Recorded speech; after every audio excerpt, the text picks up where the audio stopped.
definitely I can.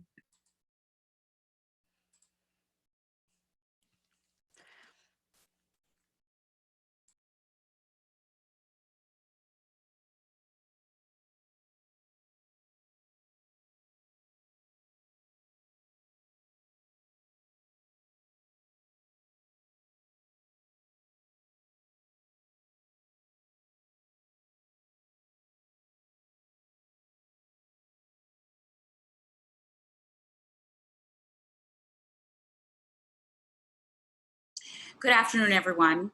I'd like to call this meeting to order.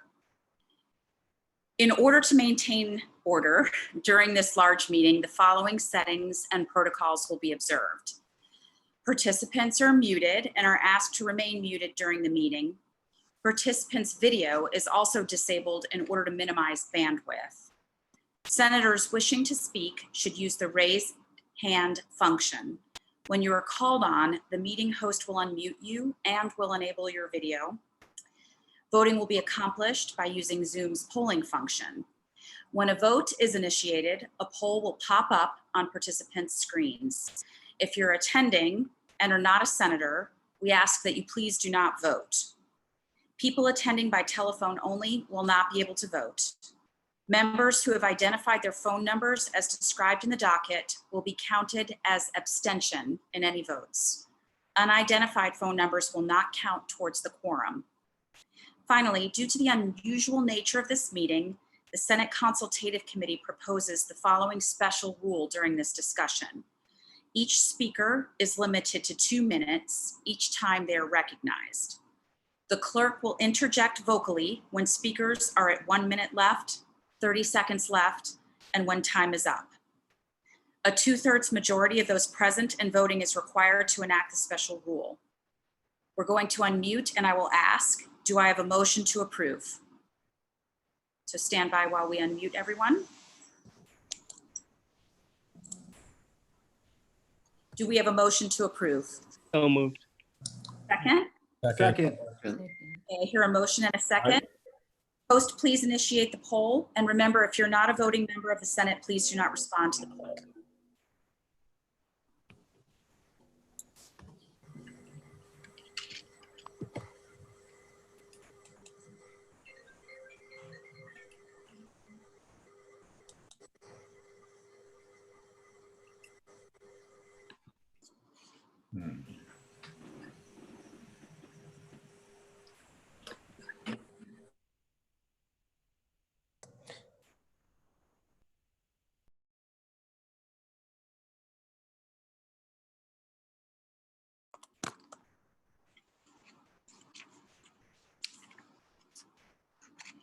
Give it a couple more seconds.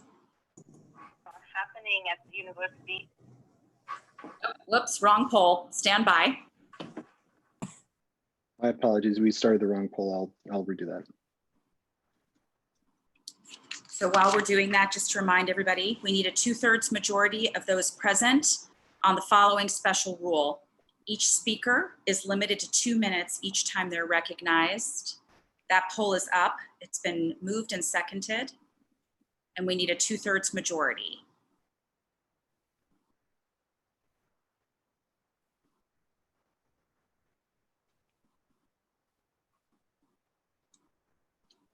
Remember, if you are not a voting member of the Senate, please do not respond to the poll.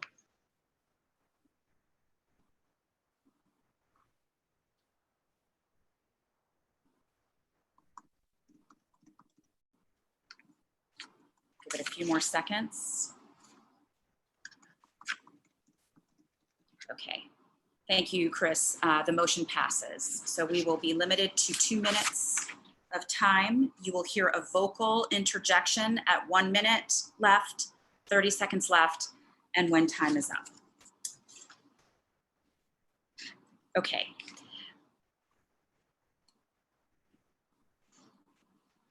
We'll begin with item 1. Item 1 concerns administrative responses to Senate actions. There are no pending responses at this time. I'm gonna, excuse me. Show the results.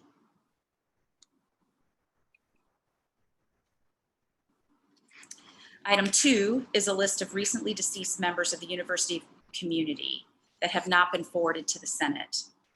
Normally, we would stand if you were able. Under the circumstances, we're going to observe a moment of silence as I read the names.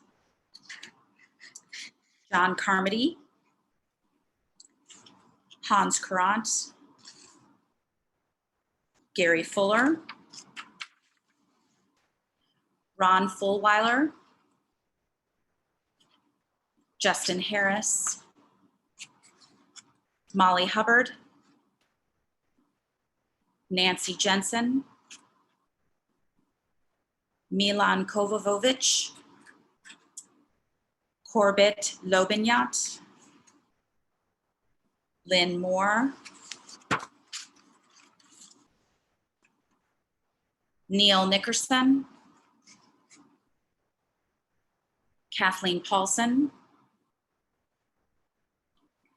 Joni Van Denmark, Mikhail Voloshin, Alvin Weber, Owen Williams, Susan Whittle, Gibson Wood, Shirley Zimmerman, and students Bryant Keller, and Don Lay. Thank you. All right, next, it's my pleasure to introduce our new Executive Vice President and Provost, Rachel Croson, to the Senate. I'd like to offer a brief introduction. Rachel Croson received her undergraduate degree from the University of Pennsylvania with a dual major in economics and philosophy of science, and has her PhD in economics from Harvard. Her research focuses on behavioral and experimental economics, bargaining and negotiation, and charitable giving. And her teaching has focused on negotiation, experimental and behavioral economics, and behavioral finance. She began her career at the Wharton School at the University of Pennsylvania, where she served for 13 years. In 2007, she moved to the University of Texas at Dallas, where she held a joint appointment between the economics department and the Jindal School of Business, and administered a research center. She served a 2-year rotation at the National Science Foundation as the division director for social and economic sciences, and subsequently became dean of the College of Business at UT Arlington. She joins us from Michigan State University, where she served as dean of the College of Social Science and MSU Foundation professor of economics. She's the winner of the 2017 Carolyn Shaw Bell Award, given annually to an individual who has furthered the status of women in the economics profession. She has published over 70 peer-reviewed journal articles and 1 edited book across multiple disciplines, including economics, business, sociology, political science, law, and even stats. She's currently serving on the AAU's advisory board on sexual harassment. Her husband of 29 years and her 2 children, aged 10 and 13, will be joining her in Minnesota over the summer, hopefully. Rachel, welcome to the University of Minnesota. Would you like to say a few words? Yes, please. Thank you so much, President Gable, and thank you all for all of your warm welcomes and for my first Faculty Senate meeting. I know this is not how they're usually held, but I'm nonetheless delighted to be here. I am, this is, I think, day 19 of the job. I want to start off by expressing my profuse thanks to Karen Hansen. She agreed back in October, November that she would stay on in an advisory role as a special advisor to the president to help with the onboarding. None of us knew at the time that it would be like this, but she has been so phenomenally supportive of me and helpful. She comes with me to most meetings. We debrief at the end of each day. She's given me her wisdom and her guidance, and I am profoundly grateful for that in this especially challenging time for all of us. I also want to thank all of our faculty, academic technologists, support staff who enabled this sudden and abrupt pivot this spring to distance education. That was a heavy lift. I know that people did that to some extent on the base, on the backs of their families, right? They gave up their work-life balance. They took time out of their personal lives in order to deliver for our students. And all of those students I know are extremely grateful and proud of how you have come together to make sure that we meet our mission. I know that this is more difficult in some courses than others. We're standing up some groups to help people think about how to deliver a high quality online summer curriculum. And I know you will deliver on that just as you delivered on the heavy lift for the fall. And I'm very grateful. So thank you all for having me. Thank you for the warm welcome. And I look forward to meeting at least many of you in person in the future. Thank you, Provost Croson. So next, I have the pleasure of introducing someone who we know very well, Vice President Chris Kramer. For those of you who are surprised that he would be introduced at this phase of our familiarity with him, I will mention that it's Senate practice in the first year to introduce new senior leaders. And in this case, I would say better late than never. But of course, many of us know him very well. But for those of us who may not, I'd like to share his bio. So Chris joined the University of Minnesota in 1992 after earning his AB from WashU in St. Louis and his PhD from the University of Illinois, then serving 4 years as an officer in the United States Army, including combat duty in Operation Desert Storm. Chris served as the editor-in-chief of Theoretical Chemistry Accounts for 15 years and as an associate editor for the Journal of Physical Organic Chemistry for 20. He's been recognized as a fellow by the American Chemical Society, as well as by the Alfred P. Sloan and John Simon Guggenheim Foundations. And his recent research has been supported by the Department of Energy, the National Science Foundation, and the Defense Threat Reduction Agency. He is author of the textbook Essentials of Computational Chemistry, Theories and Models, and a popular massive open online course, Statistical Molecular Thermodynamics. Chris served as Associate Dean for Research and Planning and for Academic Affairs in the university's College of Science and Engineering, as well as at one time, Chair of the Faculty Consultative Committee. He's a distinguished McKnight and university teaching professor who has mentored more than 30 doctoral students. On November 12, 2018, Chris became the University of Minnesota's Vice President for Research, a position that oversees the university's 900 million plus research enterprise across all campuses and facilities and directly manages units responsible for sponsored projects, research and regulatory compliance, and technology commercialization, as well as 8 interdisciplinary academic centers and institutes. Chris, would you like to say a few words? Thank you very much, President Gable. Yeah, 1992, it's been a while, and it is true, not my first Senate meeting.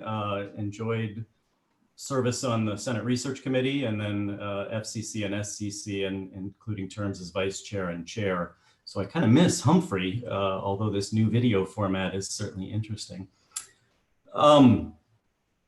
I think I will say that one other aspect of my past here, I did spend a year working for Karen Hansen as the faculty liaison for e-learning initiatives in 2013. And during that time, asked some colleagues to develop some massive open online courses to experiment with that format, and felt like if I was going to ask that, I'd better do one myself too.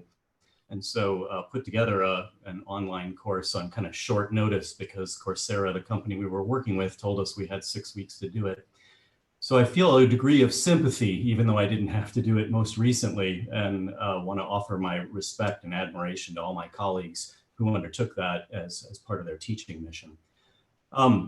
It's also a great day to be a research university, I think. As many of you may have noticed, we are the front page of the Star Tribune in support of Governor Walz and the Minnesota Department of Health and the decisions that they're making and the testing that we're able to do. And it's not just that piece of the effort, but I've had an opportunity to have a bird's eye view, if you will, of a lot of the things that the university is doing through its research activities that are benefiting the state across an enormously broad swath of disciplines and activities. So, when the textbooks get written about how to do pandemic response right, I think the University of Minnesota is going to figure in a case study of how well Minnesota used its resources and its research university. So I knew being VPR during a presidential transition would be an exciting time. Didn't anticipate quite how exciting. And I am looking forward actually to the completion of a strategic plan that we may have some time to discuss later today. I understand that will help to guide us as we resume our operations in the face of the ongoing pandemic.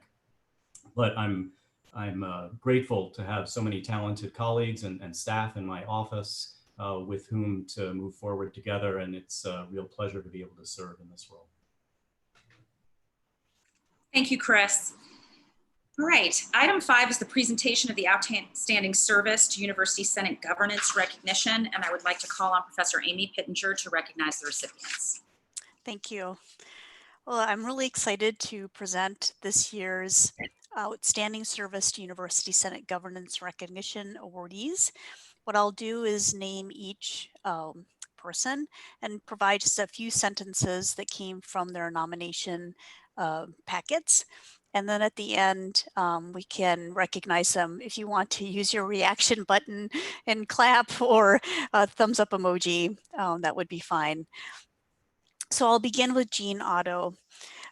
Currently, Jean serves as the chair of the Civil Service Senate and the Civil Service Consultative Committee, but has been either chair or member of 11 separate Senate committees since 2014.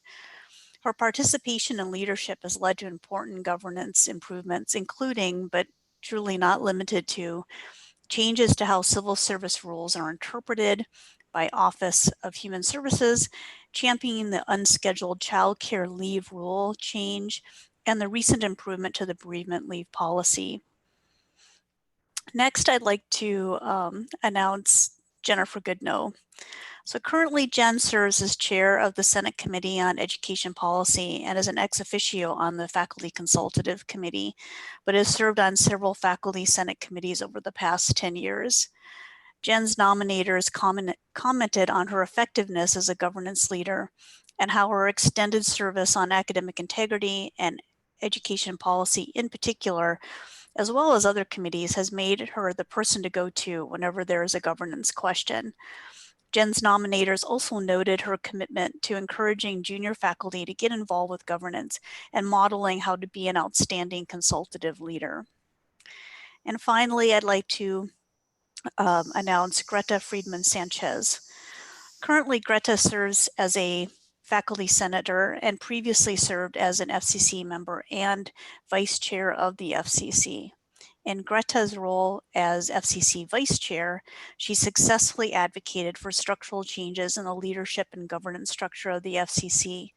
In particular, this change resulted in a stronger FCC chair-vice chair partnership model and succession planning to strengthen the faculty governance and shared governance model with administration. Greta's nominator also mentioned her commitment to encouraging junior faculty to get involved with governance and her fearlessness in tackling difficult challenges. So please join me in celebrating these 3 award winners, either with your reaction button or joining us sometime in the fall when we're able to present these awards in person and take the photo. So congratulations, Jean, Jen, and Greta. Thank you, Amy, and my congratulations to all 3 as well. Item 6 is approval of the minutes from the December 5th, 2019 meeting. This vote is for university and faculty senators. A simple majority is required to approve. Is there any discussion? Please use the hand raise feature or function if you would like to be recognized for a discussion point. Okay, seeing none, host, would you post the poll? And remember, if you're not a voting member of the Senate, please do not respond to the poll.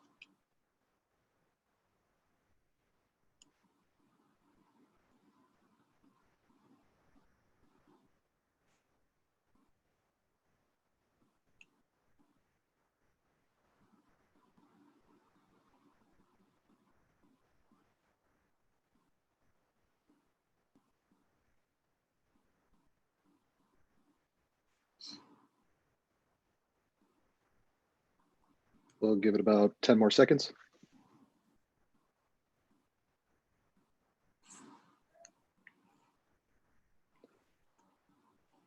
And last call.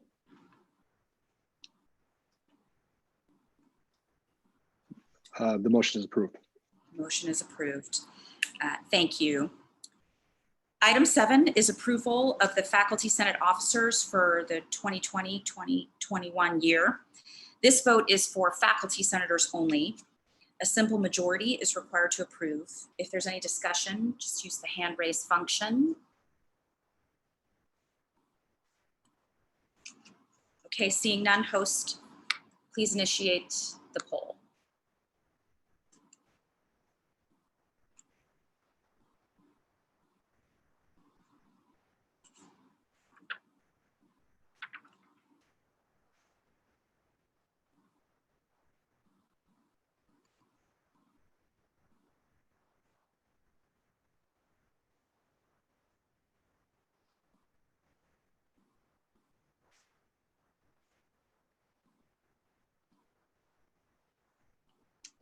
About 10 more seconds to vote.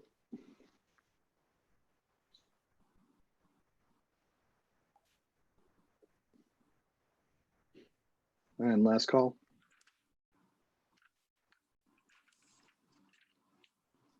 And we'll close.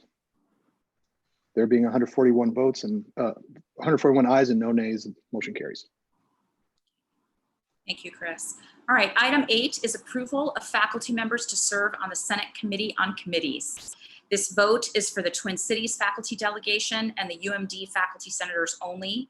A simple majority is required to approve. Is there any discussion? Okay, seeing none, Chris, host, if you could please initiate the poll.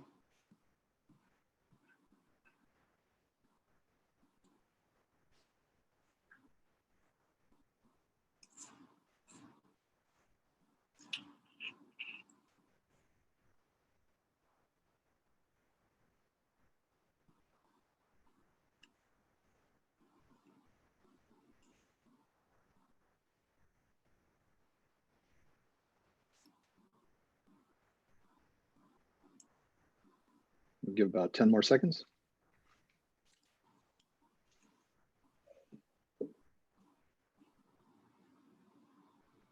And last call.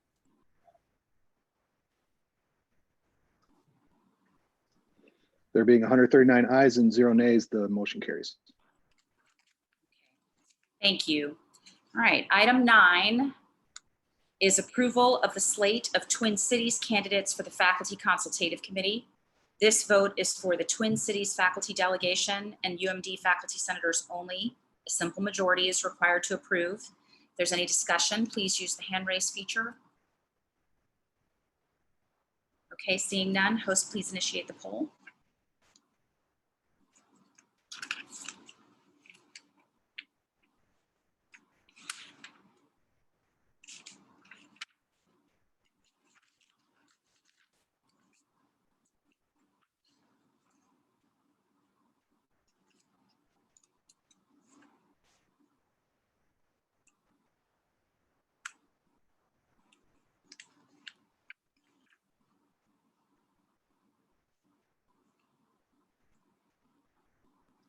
About 10 more seconds.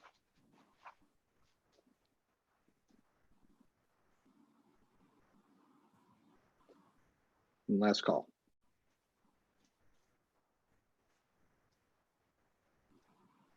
There being 124 ayes and 1 nay, the motion carries. Thank you. All right, item 10 is approval of amendments to administrative policy, course enrollment limits, and course cancellation.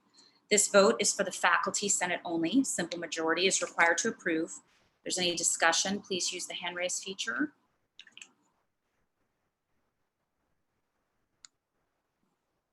Okay. Seeing none, host, please initiate the poll.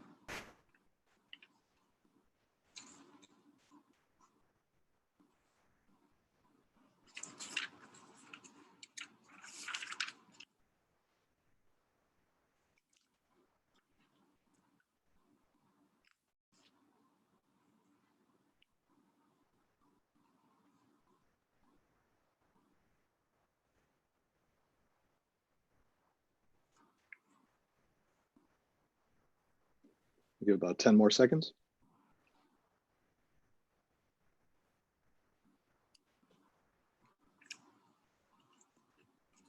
And last call.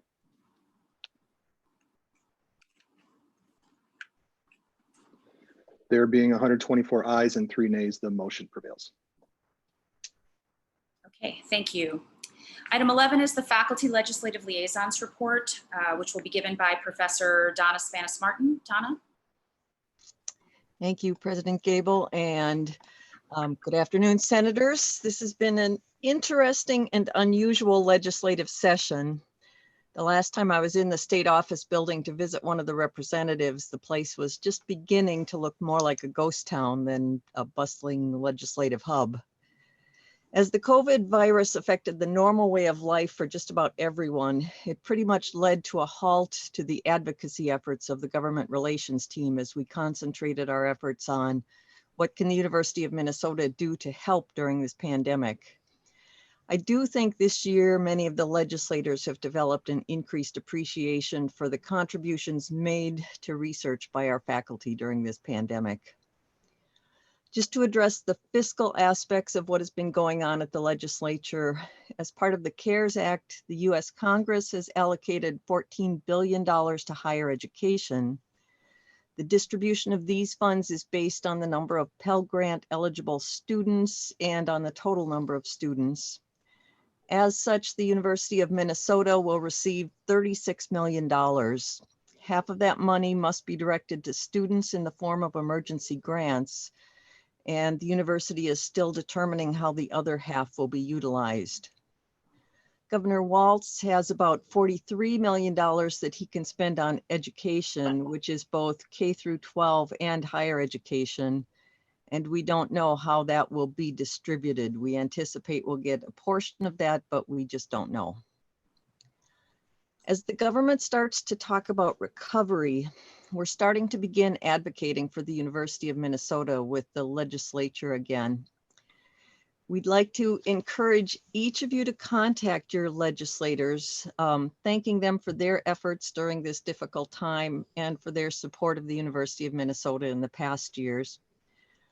You might want to tell them what you've been doing to support your students, as it's always good to include some of your personal story. Then remind them about the importance of infrastructure facilities on campus. This is the year that the second year of the biennium, and so it's the bonding bill time. So telling them about the benefit a bonding bill has for boosting the economy, and the university is in good shape. It's ready to go on these projects. So it's a good way to help out the university and the economy by supporting the university in this time with the bonding bill. The more of you that can weigh in on this with your legislators now, the better. If you aren't already signed in to UMN Advocates, I'd encourage you to do so. That website, which can be found at advocates.umn.edu. It has suggestions on talking points and messaging. There'll be an update on that website tomorrow afternoon. So I'd encourage all of you to sign up, take a look tomorrow afternoon, and join in through emails, phone calls, and social media to advocate for the university. That's it. I'd be happy to take any questions if there are any. Thank you, Donna. If you'd like to be called on, just use the hand raise function. Donna, Professor Spanis-Martin will take your questions. Okay, thank you. Thank you. All right, item 12 is Professor Pittenger's Faculty and Senate Consultative Committee report. Amy? Thank you. Well, since the last Senate meeting on December 5th, 2019, the FCC has met 7 times. Because so many meetings have occurred since our last Senate meeting, and our minutes for several of those meetings are especially detailed, I'll only highlight a few items that do not appear in the minutes, and then provide some framing for our discussion following President Gable's report. The FCC just had its very first meeting with our new provost, Rachel Croson, and we're excited to begin to establish that important relationship with her. I also just want to remind you that the FCC started the year with 3 large goals: informing the disability accommodation training for faculty that was a part of the resolution that we passed at our Senate meeting in May of 2019, continuing a task force focused on contract faculty and P&A teaching specialist governance, security, and academic freedom, and increased clarity on faculty disciplinary actions. The Provost Office has formed a committee chaired by Professor Ben Munson to begin the work of developing the faculty training related to disability accommodation. The Contract Faculty Task Force has collected a lot of information regarding the variability of circumstances of contract and P&A teaching specialists across the system, and has launched a survey to inform our next steps. And we provided input to Tina Marasam regarding the new documents related to faculty misconduct that are now posted on the EOAA website. I'm happy to report that Professor Phil Bowman was elected to be the FCC chair this next year, and Professor Ned Patterson was elected as FCC vice chair for the 2020-2021 academic year. In addition to the regularly scheduled consultation meetings that we have with President Gabel, FCC Vice Chair Phil Bowman and myself have been invited to serve on the President's Emergency Management Team, along with President Gabel's senior leadership team. This group has met daily to address the constantly changing situation and to make the best decisions possible given the information available in the moment.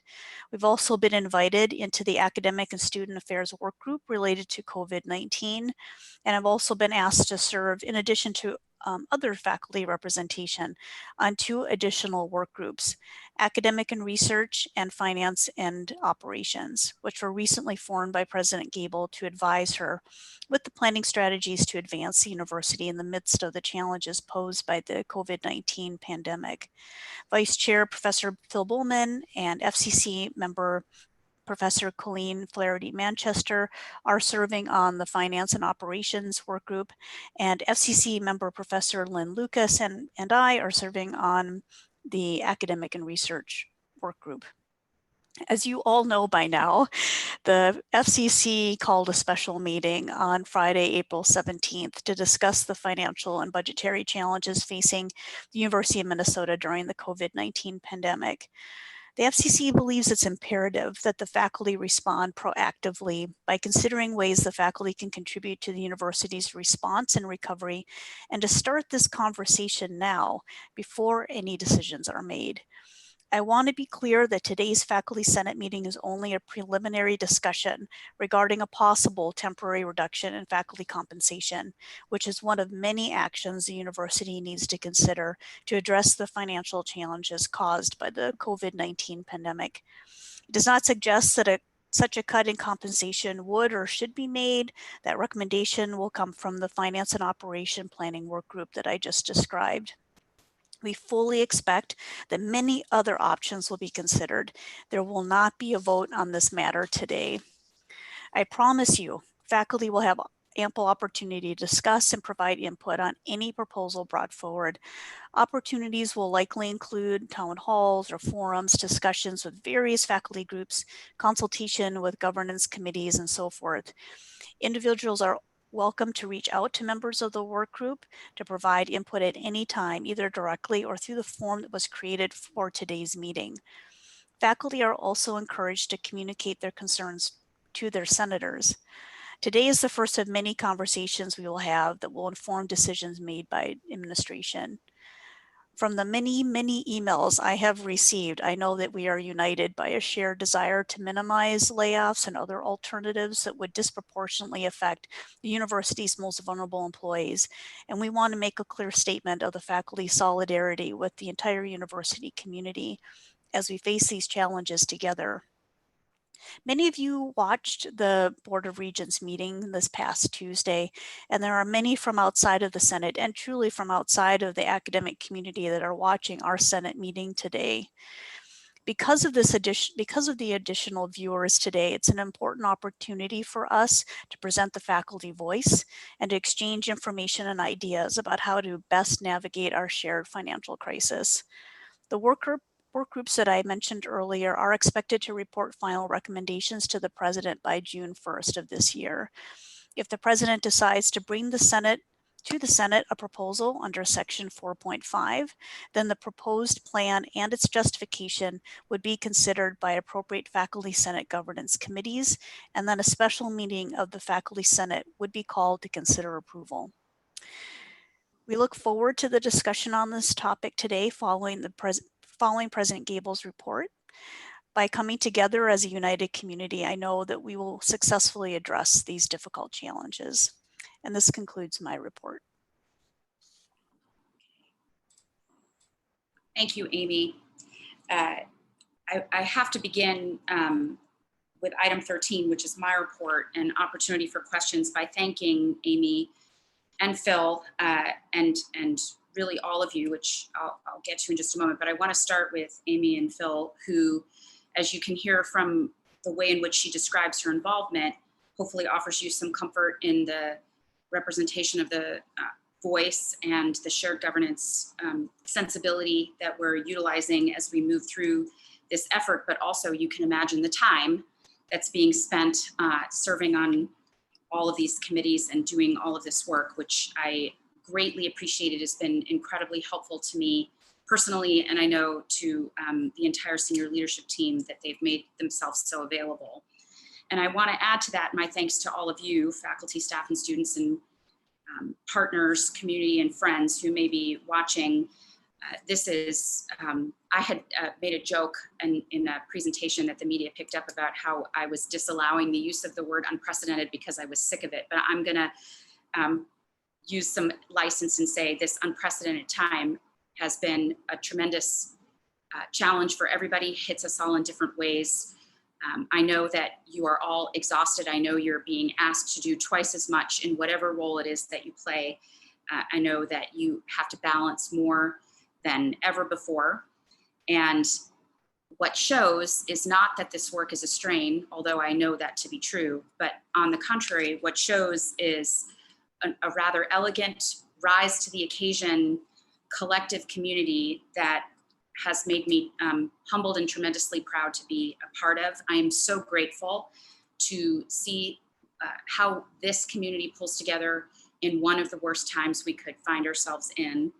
And I thank you sincerely for all of the extra work that has required, the resilience and patience, the collective insights, how we've committed to each other, supported each other, backed each other up, how our regular work continues in addition to the special work that you've heard described by the provost, by our vice president for research, and by our chair, and our students and staff who have continued their work and their advocacy, both in their role as students and as members of the staff, and also in governance. It has helped us make decisions with incomplete information. It has helped us, what I would like to call, gracefully pivot, although some moments are more graceful than others, as we learn more and are able to edit those decisions. And I want all of you to know that the provost, the chancellors, and I are committed to engaging with all of you as we map the university's future and through this, what I'm calling a sunrise, the recovery, as we come back to our new normal. So as a matter of just housekeeping and describing my report, I'm going to do something a little bit different in light of these unusual circumstances and the fact that we're doing this meeting over Zoom rather than in person. And rather than give my entire report and take questions at the end, I'm going to break my report into 3 parts and cover the COVID-19 portion and then take questions. I probably will limit the number of questions so that we can keep things moving in the interest of time. I'll then do the strategic plan with some discussion after, and then do the update on the renamings policy with some discussion after. And then if there's time, we can loop back and take questions on the other subject matter areas. So with that, I'd like to start by providing you a brief update on COVID-19 planning and response, as well as a few anticipated next steps, some of which you've heard referred to already. At the end of this report, I'll ask for questions, and Chris Kwapik from the Senate office and host of today's meeting will track the order of the speakers and will call on you to speak. And at that time, he'll unmute you and enable your video. And we'll use the 2-minute rule at that time so that we can have as many questions as possible or comments and feedback as possible. So members of the Senate, this semester is not what any of us anticipated, but to a person, so proud of everything that's happened and how we've come together. I 100% agree with Chris's assessment of how this university should be held up as an example of what can happen during the worst of crises in order to have the best of us come through. We've acted swiftly, we've responded, we've taken multiple actions, some of which were taken to protect health and safety for our students, faculty, and staff. Some of which were taken to contain costs in what we knew would be a financial hit to the institution as a whole. So to this end, I sincerely appreciate the April 17th FCC statement regarding financial stringency that Professor Pittenger referred to earlier. She shared this with administration and the board to demonstrate proactive response by the faculty as a contribution to the overall plan for university response and recovery. And as you heard, and I'll reiterate that that is only a point of discussion. There's no formal presentation coming before you today. That proposal, if and when it emerges, will be developed by the working group that Amy described. That group is a representative committee of faculty, staff, and students. And you heard about who is on there with subject matter expertise and governance responsibilities, an intersection of both, who will make proposals that we will then assess and bring forward to a variety of consultative touch points, including, as Amy described, if necessary, coming back to this group with a special committee. We do not have those proposals yet. We are very happy to receive your thoughts and feedback on what those proposals might include, including many of you who have suggested voluntary components. That is certainly being taken into consideration and is much appreciated, because I know, as Amy said, and as I personally feel, that we need to be all in this together. As we pivot again ahead, we know there are going to be some very difficult decisions on the horizon. We'll have to think very deeply about how we steward resources short-term and during the course of the recovery, so that we can manage financial effects with as minimal, if no, impact on the core of our mission in research, teaching, and service. So the 2 work groups we formed will advise on planning strategies to advance the university during the pandemic, and will inform future proposals that come forward. These 2 work groups have guiding principles which have been approved by the Board of Regents, including a core commitment to shared governance as they provide recommendations to me to consider. You see in front of you the guiding principles on academic and for the academic and research work group. This group is co-chaired by Provost Rachel Croson and Vice President Chris Kramer, and their charge is to examine opportunities for the university to thrive in the future, including potential new approaches to enrollment, programming and courses, research, and other efforts to ensure that the university remains a destination of choice for students, faculty, and staff. In the next slide, you see the guiding principles for the team that is focused on finance and operations and led by Senior Vice President Brian Burnett and Interim Vice President Ken Horstman. This group will examine opportunities for cost savings and efficiencies with an emphasis on maintaining employees as recognition of everyone's value and contribution to the enterprise as a whole, and so that the university is appropriately staffed and ready as regular operations resume. In addition to what you see here, work is being undertaken to model university financial projections based upon best, middle, and worst case scenarios. We've requested that each unit start to model reduced budget scenarios for the next academic year using this 3-tiered approach. But the finance and operations work group is also thinking about system level activities that might allow for savings, economy of scale, things that could pause, things that should be accelerated, given the times that we find ourselves in an effort to identify some savings. For the summer and fall, we will continue to, well, for the summer, I'll start there. In summer, we'll continue to deliver all classes using alternative learning formats for that term.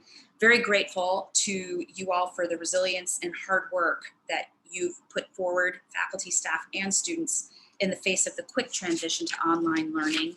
With summer, as many of you know, most of summer is already delivered online, and so adding additional online capacity is a little bit less abrupt, but no less of a demand. And we're very grateful to you all for your willingness to continue to offer content in that way. We've used the time in between to stand up additional training and support through CEI. We've also, at very low cost, engaged third-party support to help expand our capacity and offer additional strength to our already amazing academic technologists and instructional designers, so that we can make sure that summer is as broad a capacity as we can handle, with knowing that we have a high commitment to quality, that there is content that may not have typically been offered during the summer that we'll make available, including specialized courses, so that our entire university community can learn more about the pandemic itself, about pandemics themselves. We already have multiple courses proposed and approved on each campus, which I think is very exciting, and we're very grateful for all of that. One other thing that's really fundamentally affected by the pandemic is the commencement. Plans are underway for a large system-wide virtual celebration for all spring 2020 graduates that'll take place on Saturday, May 16th, with the exception of the medical school, who had previously received approval to offer their program on May 1st. So we know we can't replicate the joy of commencement or the traditions of commencement in the way we are accustomed to, because the commencement will be fully online. But we are going to do our best to make it extremely special, personalized, and deeply acknowledge the journey that our students have been on, and that we as faculty and staff have been on with them and are so proud to see them complete. The way we're going to do it is we're developing online content that will become available all at once at 11 o'clock Central Time on May 16th. But it can be viewed from multiple computers at the same time. So if students can't be with their family because of social distancing, they can all click the link at the same time if they want to. It can be viewed again. So if 11 o'clock Central Time on May 16th for our international community members is the middle of the night, they can view it whenever they want to, up until a few days after, when we'll pull it down, so that students can have a personalized experience and share it with their families and friends. The theme for this year's spring celebration is Hail to Thee, which is a reference to our alma mater and Minnesota State song, and was chosen to reflect our admiration for the class of 2020's incredible resilience in these stressful times. And then when we know more how we can safely and with good health celebrate our spring 2020 graduates in the fall, we'll announce some sort of in-person ceremony. I myself, as I've mentioned in my written correspondence, have a high school senior graduating and a college senior graduating. So this one hits really close to home for me, and I'm really committed to trying to make this special for all of the class of 2020. So a few other things coming with the pandemic and our response. Earlier this week, the Board of Regents approved a tuition freeze for all undergraduates and most graduate and professional programs for the 2020-2021 academic year. The thinking behind this is that we need to reflect and recognize in a very palpable way the needs of our students, many of whom have been deeply affected by the pandemic in a variety of ways, including financially. And also that the pandemic creates competition for us to continue to retain and attract students, and we want to be competitive. So in the intersection of those two, we find the tuition freeze, which we were very grateful for the unanimous support of the board in passing.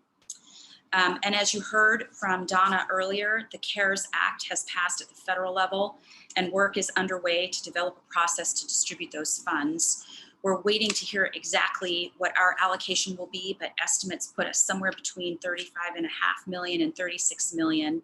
And as Donna mentioned, half of those funds are by law and also by our agreement dedicated to direct student support.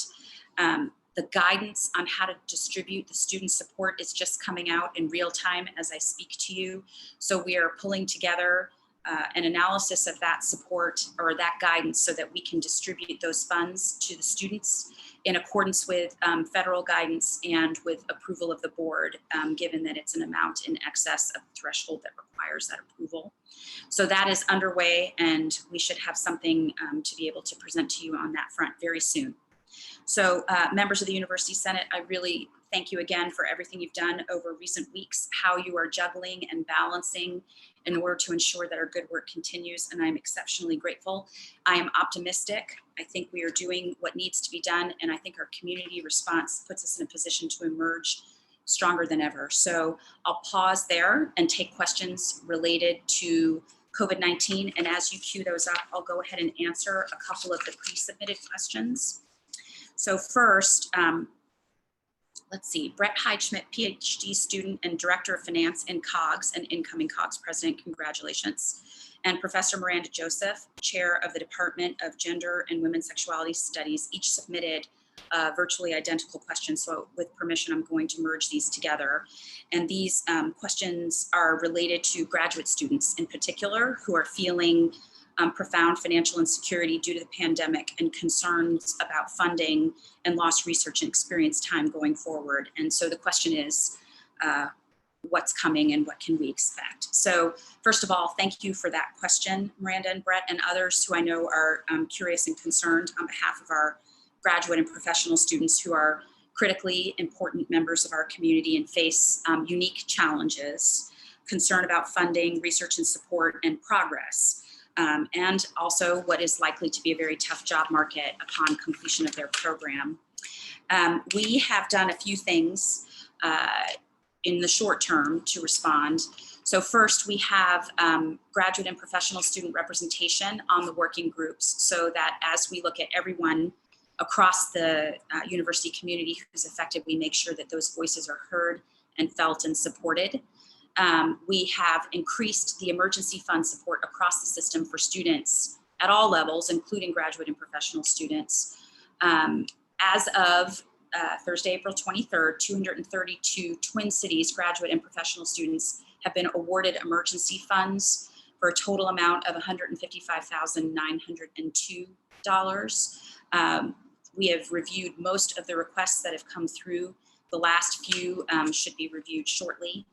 The graduate school has added an additional $50,000 to the emergency fund for graduate and professional students. The Office for Equity and Diversity recently contributed $50,000 to the emergency fund with a focus on dispersing funds to underrepresented students at all levels.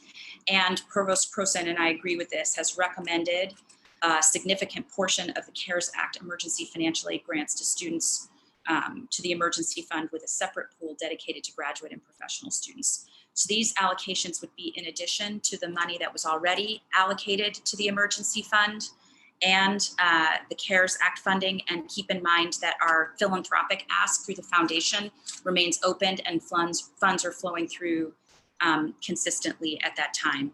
So, and in that way. So all of this would go through One Stop, which is working another group of unsung heroes on addressing what's going on and getting better and better with their process each and every day with great appreciation.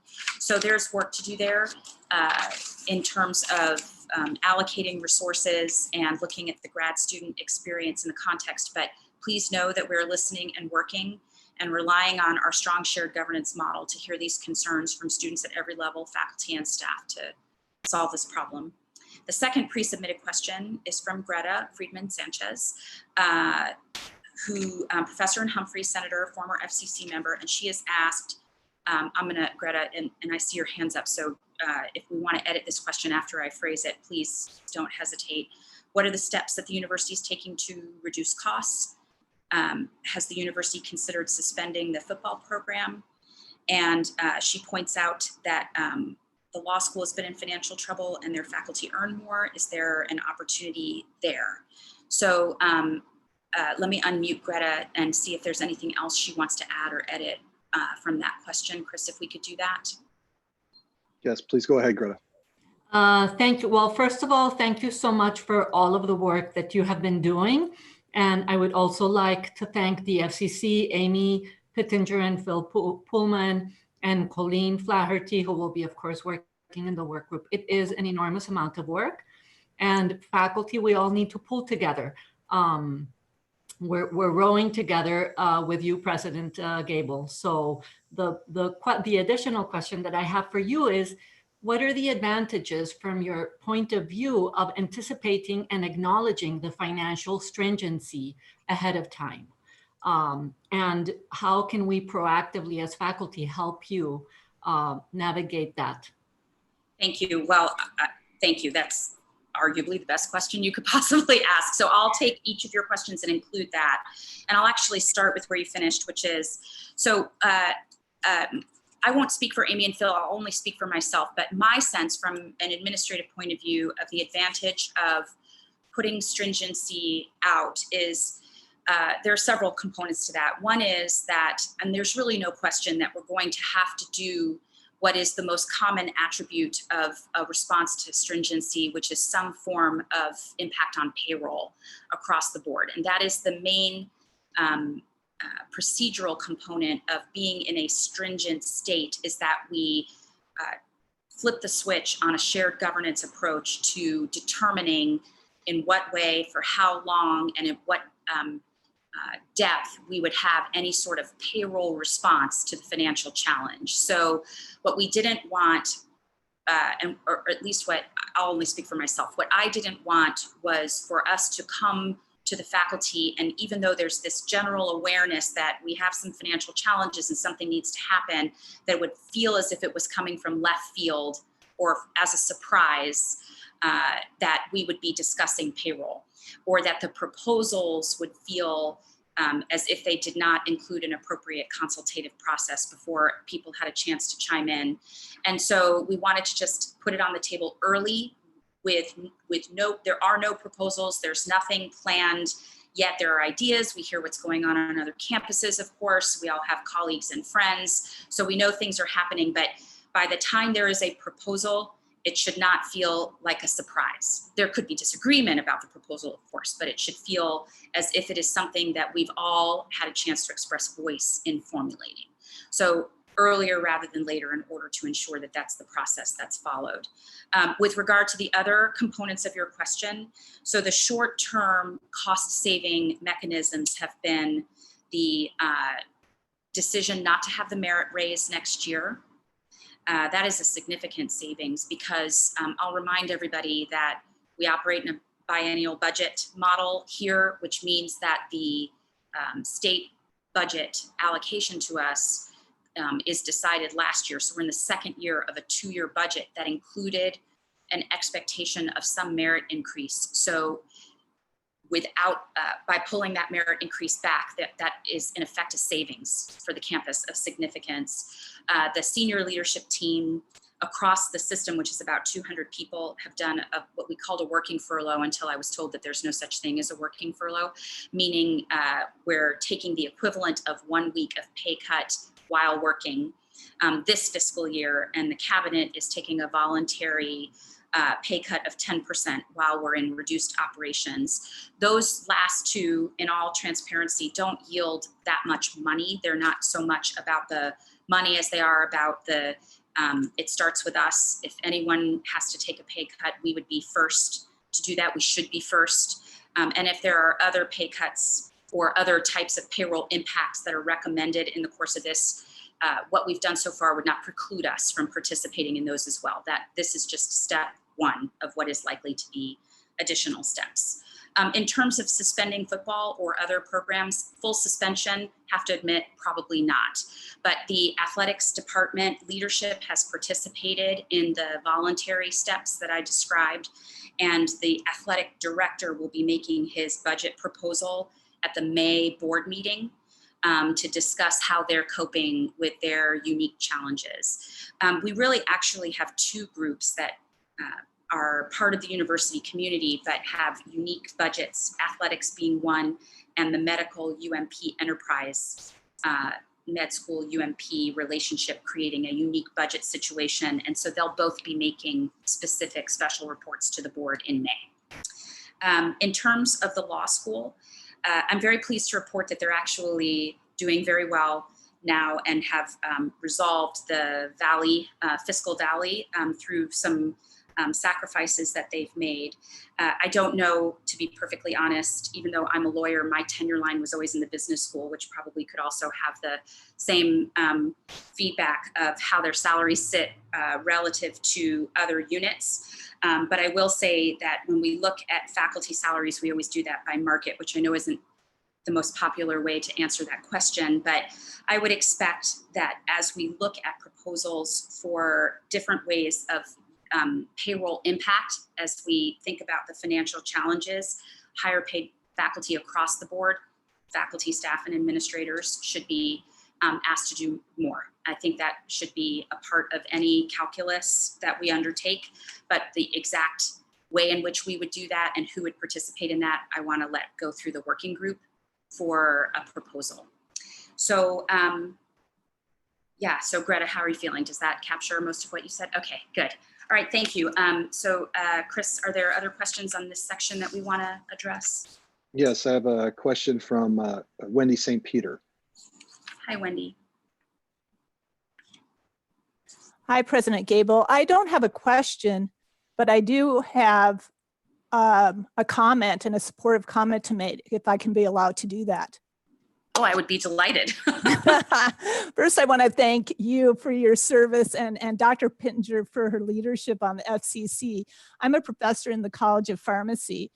Over 50% of our 104 faculty provided input on the FCC statement regarding temporary compensation and reduction in salaries for faculty. A blend of faculty provided input to the statement. 56% were tenured or tenure track, and 44% were contract or term, mainly the majority of which are practice-based faculty.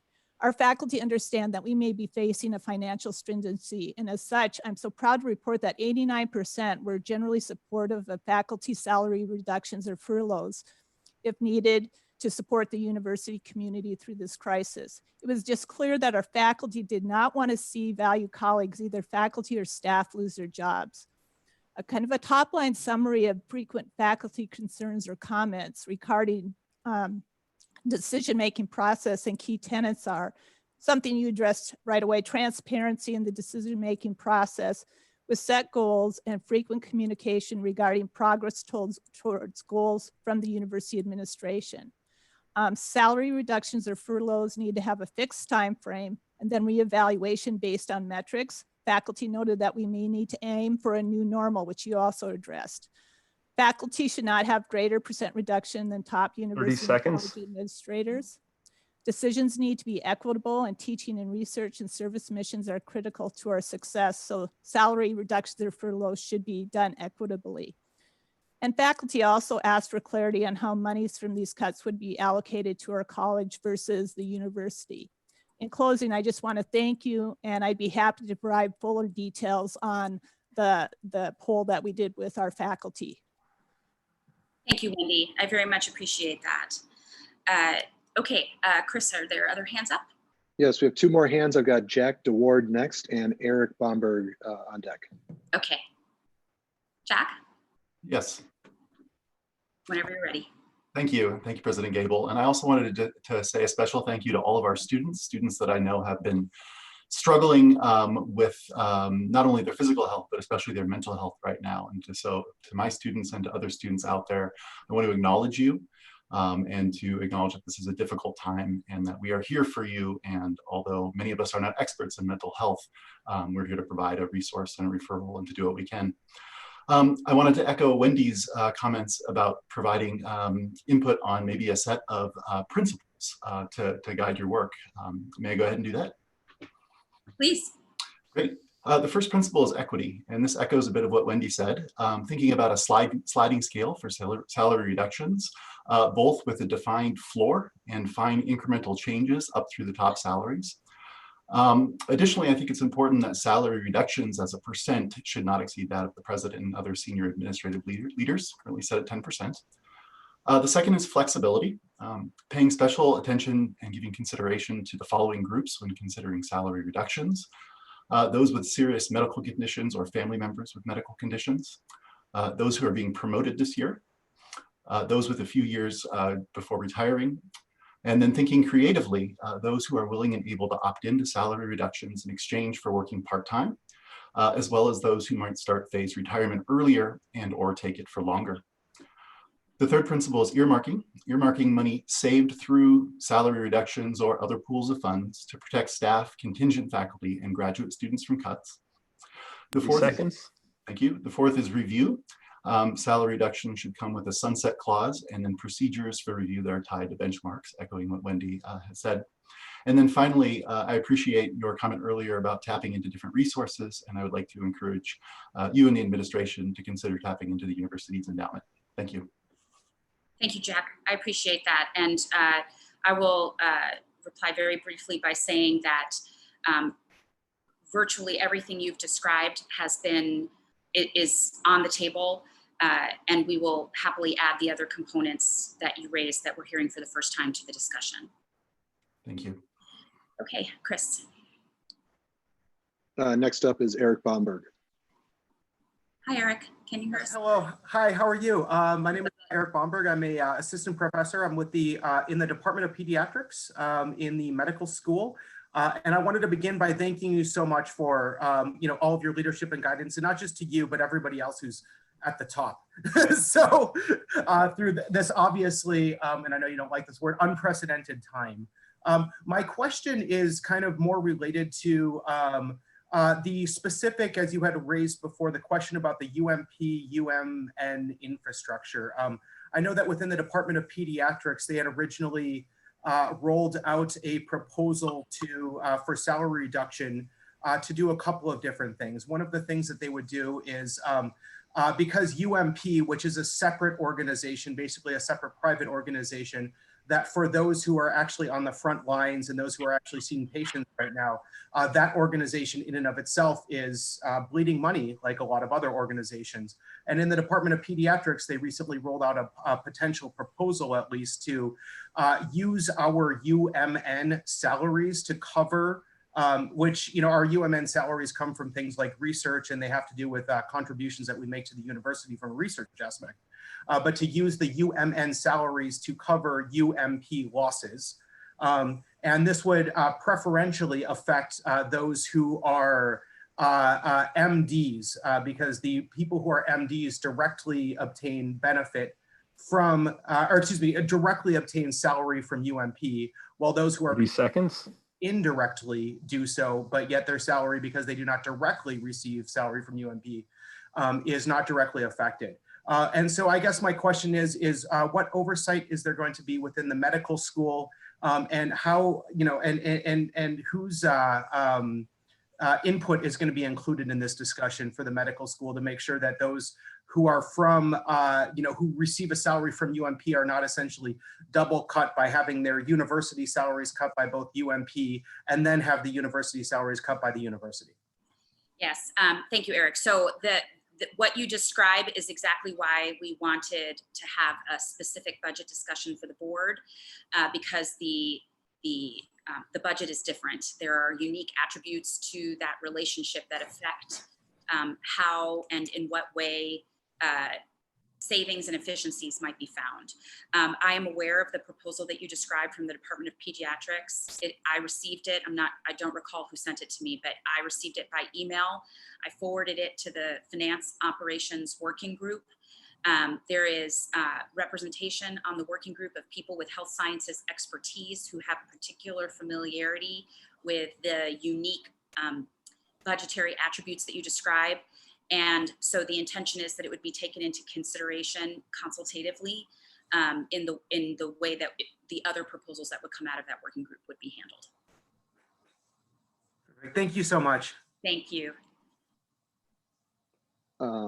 President Gable, next we have David Andow, and then one other person online is Ned Patterson. Okay, great. Hi, David. Hi, I'd like to thank you for being proactive about this and informing us in advance, and say that I am glad to hear you're thinking about all these points that Jack DeWard raised.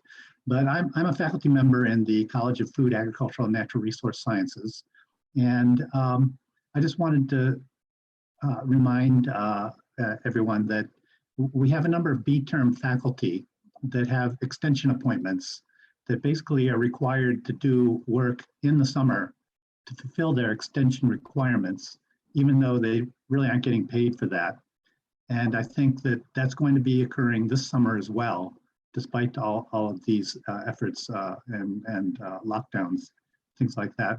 And so I think it would be important to make sure that the needs of those faculty members in particular are taken into account. Got it. Thank you. I'm writing it down. And we'll get that to both groups because there are attributes of that that affect the academic enterprise, of course, and also the finance and ops side of things. Okay, I believe Ned is next up. Thank you, President Gable. I just want to say, first of all, I really appreciate your openness and forethought and really including faculty governance early on in the process rather than waiting for decisions to happen. And that's been a very good example that I would hope happens throughout the university. I wanted to ask just a little bit about your thoughts and then pass on to the work group on the timing and the timeliness of the budget decisions. I heard out of interest from the Board of Regents. There was variable opinions on that, with the understanding the budget has to be approved by them by the end of June, and that you wanted to be thoughtful in this. I just want to add one more consideration for timeliness. There is concern, and hopefully for hearing from Senior Vice President Burnett that we're in pretty good shape, and hopefully there won't be any loss of positions, but there's still concern with contract faculty and then P&A instructors and other positions about non-renewals. And my understanding from at least some HR people is that some of those decisions by the colleges and the units would have to be made by June 4th. So I just want to make sure everybody takes into account in the work group when those decisions have to be made and trying to save all the positions possible. I know that Brian is on in case he drew a question, so he's heard you, and I'll make sure that the other members of the work group hear this concern as well. Okay, all right then. All right, so thank you very much. I know as you reflect on everything we've discussed, you may have additional questions. You're certainly welcome to email them to me, to Amy, through the Senate office, however you would like, so that we can continue to keep you informed as things go, or to respond if you have questions or concerns as things go. So moving on from that, I want to talk to you about the system-wide strategic plan. So the show must go on. I've said that a few times in the last few weeks, that while we are together meeting and in the spirit of shared governance, the work of the university continues, and that includes our work on our strategic plan. I think actually, ironically, now more than ever, a few things I'll say about this. While the plan has not been officially approved, there are attributes of it that have already been able to guide us, things that have been through enough consultative governance and in front of the board that have helped us as we set priorities and think about our work going forward. That having the strategic plan completed will help us so that we can have an architecture for the sunrise, for the recovery, that will help us as we make difficult choices over time for the next little while, hopefully not very long, as we get back to our new normal, or as we come to a new normal. And so having the plan in place will be helpful. So while it's a very challenging time to have this conversation, I do think it's valuable time and time well spent, and that will guide us. So at the May Board of Regents meeting, our intention is to present action items for their review. They will only take one vote on the strategic plan when everything is done. But as we've been going layer by layer into more detail in the strategic plan, they've been essentially, for lack of a better word, blessing it so that we aren't retreading and going back as things move forward. And that's how we've been able to use the parts that have been developed thus far. But next slide, please. As a reminder, just to level the playing field and remind everybody, the work on this plan predates me. The early work was done by Rebecca Ropers and Stephen Lemkuhl back in 2016-17, 500 interviews, 1,500 different touch points with individual people, multiple retreats, multiple board presentations, leading to a system-wide strategic framework that was adopted by the board in June of 2017. That framework informed a one-year transitional plan for the 17-18 fiscal year with one-year goals that aligned with the one-year goals that the board sets for itself. And then afterwards, the presidential transition was announced, and so things paused. And we picked them back up again in phase 3 when I arrived in July of 2019, which was less than a year ago, but feels a little bit like 100 years ago, given how things have gone this last little while. But we've been busy since then, as you know, because we've come before you several times to work on this. So the third phase of the strategic plan was to take the work done by Stephen and Rebecca in consultation with all of you and have a reinvigoration of that process and take the values that emerged in the framework and the action that the board described that they wanted back in 2017 and look for the intersection between values and action. And from that emerged the commitments. So if we could go to that slide. So the commitments should look pretty familiar to you by now. These are system level commitments. The intention is that we all are committed to each of these areas, but we may fulfill our commitments in different ways, reflecting the individuality of our teaching, our research, our service, our physical location, and yet they all bring us together in how we serve the state, but at world-class levels. So in December, I presented these commitments to you at the Senate meeting that we had at that time. And those commitments, just for purposes of discussion, represent our spine. They put us at a 100,000 foot perspective that we would move from closer to the action items. Following the December board meeting, we pivoted to charging senior leaders to consult system-wide in developing goals. Goals would be from 30,000 feet. They would be the bridge between high-level commitments and on-the-ground action. And the goals start to guide us in how we would fulfill our commitments. So the draft action items that I'm going to present to you today are the representation of how we fulfill the goals that were consulted with you in different committees and as a group between the December meeting and today. And more specifically, after we complete the review of the action items, and I don't just mean today, I mean with you and the board and other consultative bodies that we haven't talked to yet, we would bring to the board the action items for approval and then move forward into the development of the update of the maroon and gold measures. That would be the last step. So ultimately, just to give you a sense of the timeline, we would go for discussion of these action items to the board in May, possibly also in June. Board action would be in June or July, depending on how the discussion and consultation goes. But we're close and intend to finish the strategic plan over the summer. Next slide, please. So I want to, before we dive in, talk about what a strategic plan is and what it isn't. Strategic plans are, I used the word architecture before, that's how I think of them. They should be specific and measurable, but they should not be regulatory. They help us guide our directionality by giving us goals and action items. They help us define and articulate what we want to be, but they should also give us margin for adaptability and nimbleness. They aren't perfect, but they, or are they magical in their crystal ball capacity, but they should inform us. It should be enduring. And I will say, as we go through this, you'll see that the things that were in here are enduring. All of the action items that you're going to see were presented to the board in one form or another at their retreat in March before the pandemic took full effect. And are surprisingly appropriate given even the times that we're in now. The strategic plan is not a playbook. It won't predict every possible thing that could or might happen or maybe even should happen, but they should give us some structure to decide how we would approach things that percolate up over the next few years when we would be relying on this plan. Okay, next slide, please. So, the goals under commitment 1, I'll let you read as I talk through them, reminding you that goals are from 30,000 feet. They're not actual specific action items in and of themselves, but they reflect a transition from commitments that are essentially value statement into a way of articulating what we actually intend to do.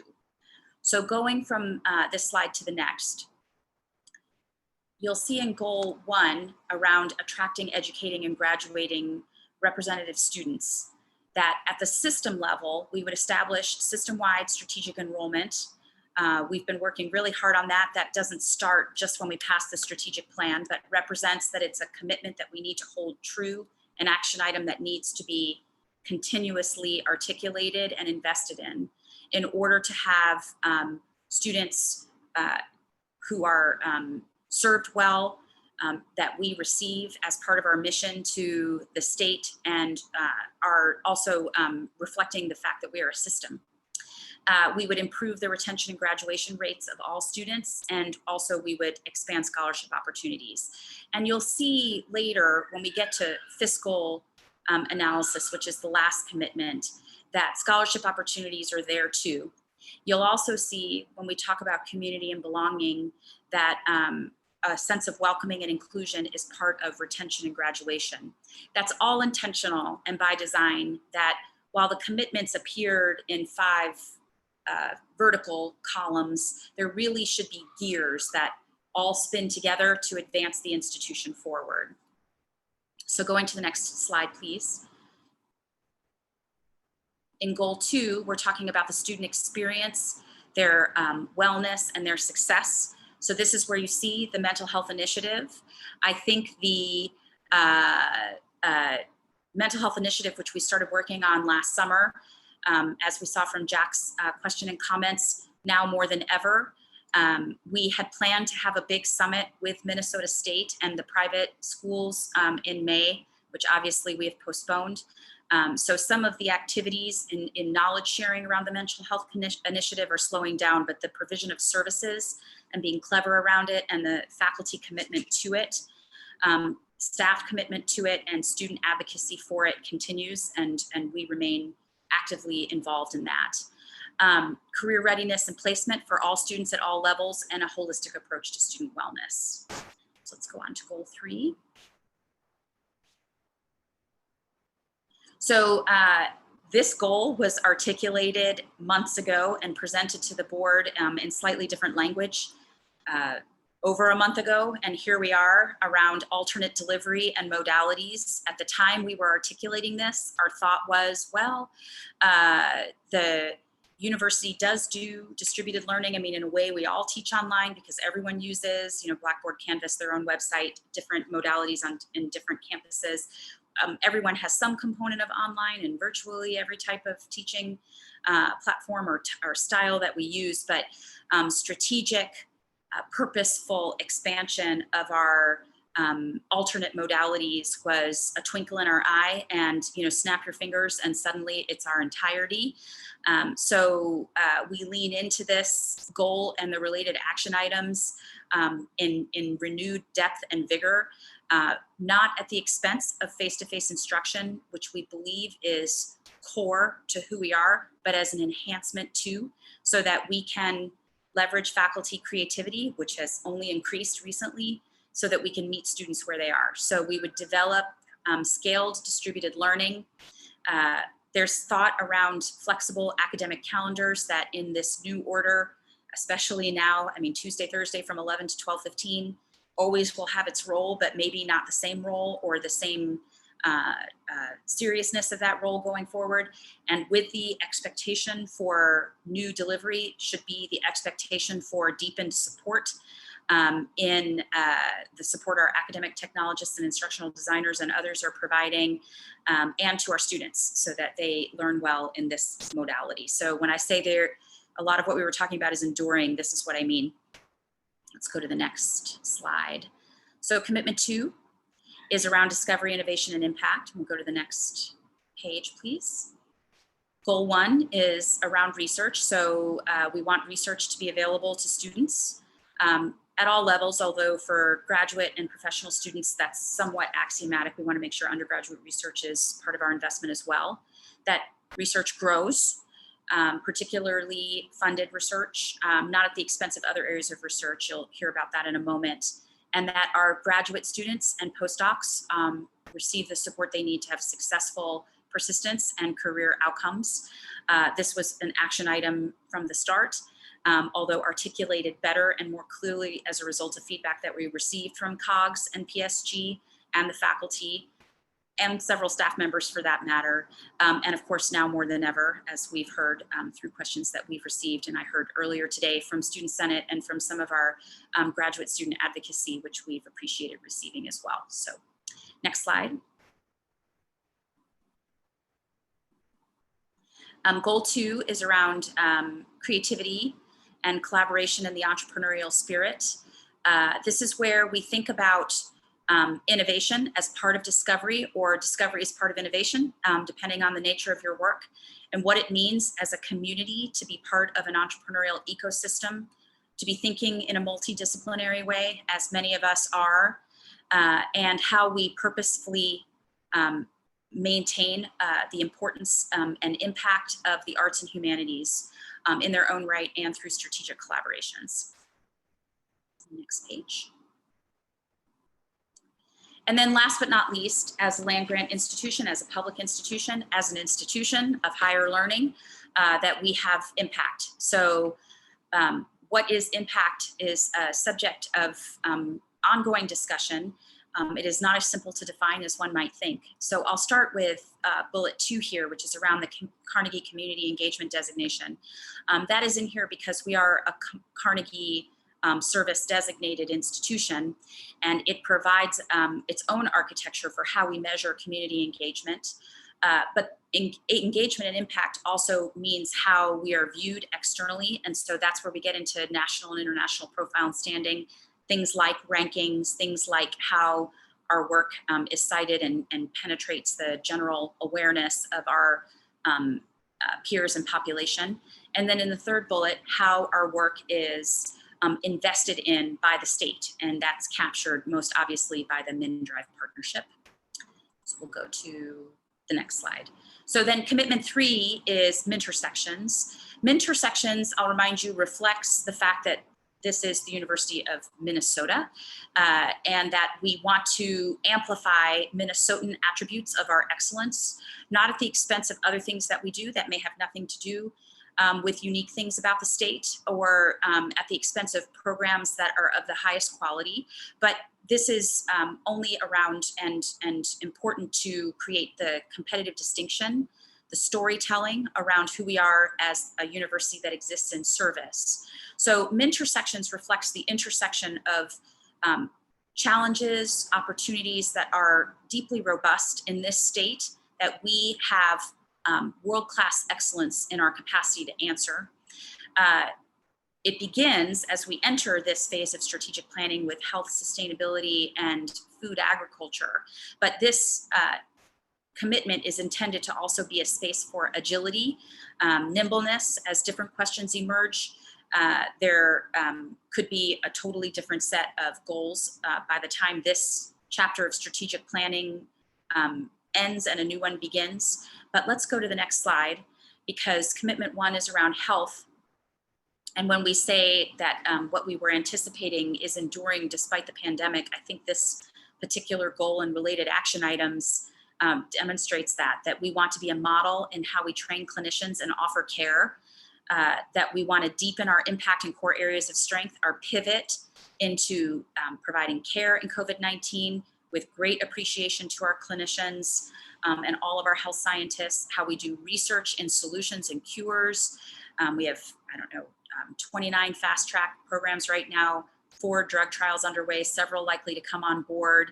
What we're doing now in partnership with Mayo with testing that the governor announced yesterday, how design and engineering are working on PPE, the Coventor, the MacGyver ventilator with CSC, med school, industry partners, big and startup, is representative of the way in which this was all already happening, and now how we want to do more and more of. And of course, to be a destination for forward thinking in service delivery models.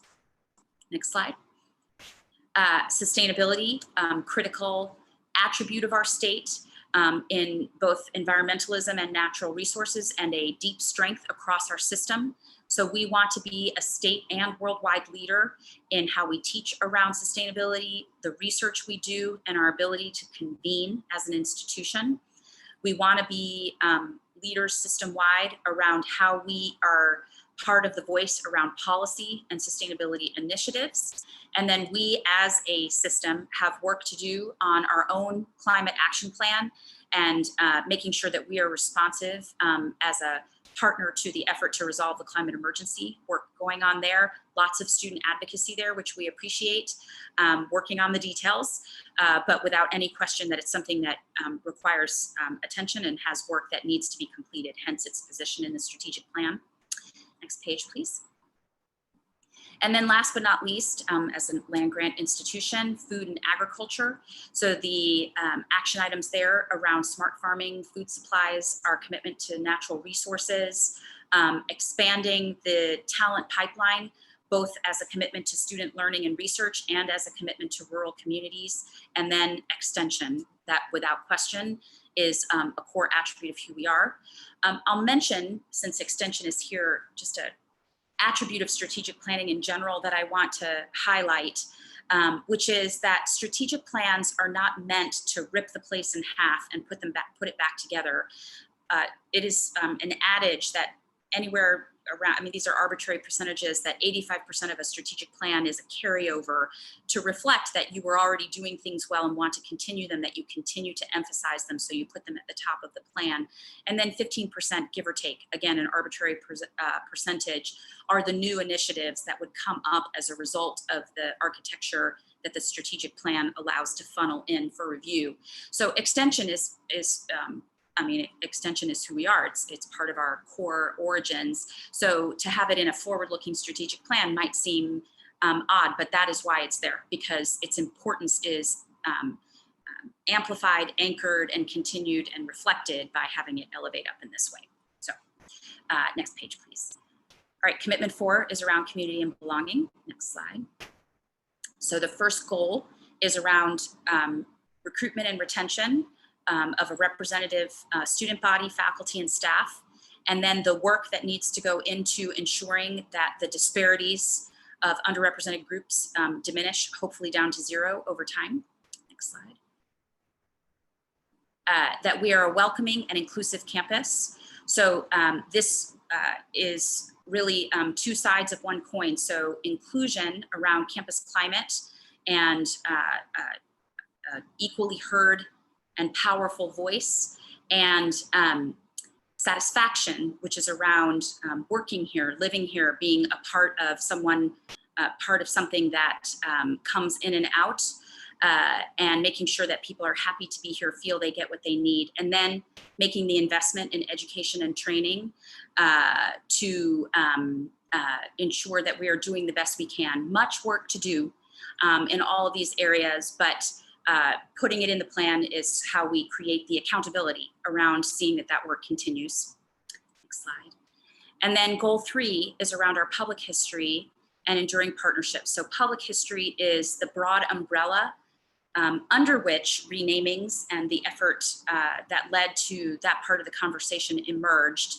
We'll talk about the renamings policy in a few minutes, but our public history came to light around 2017, if I understand the timeline.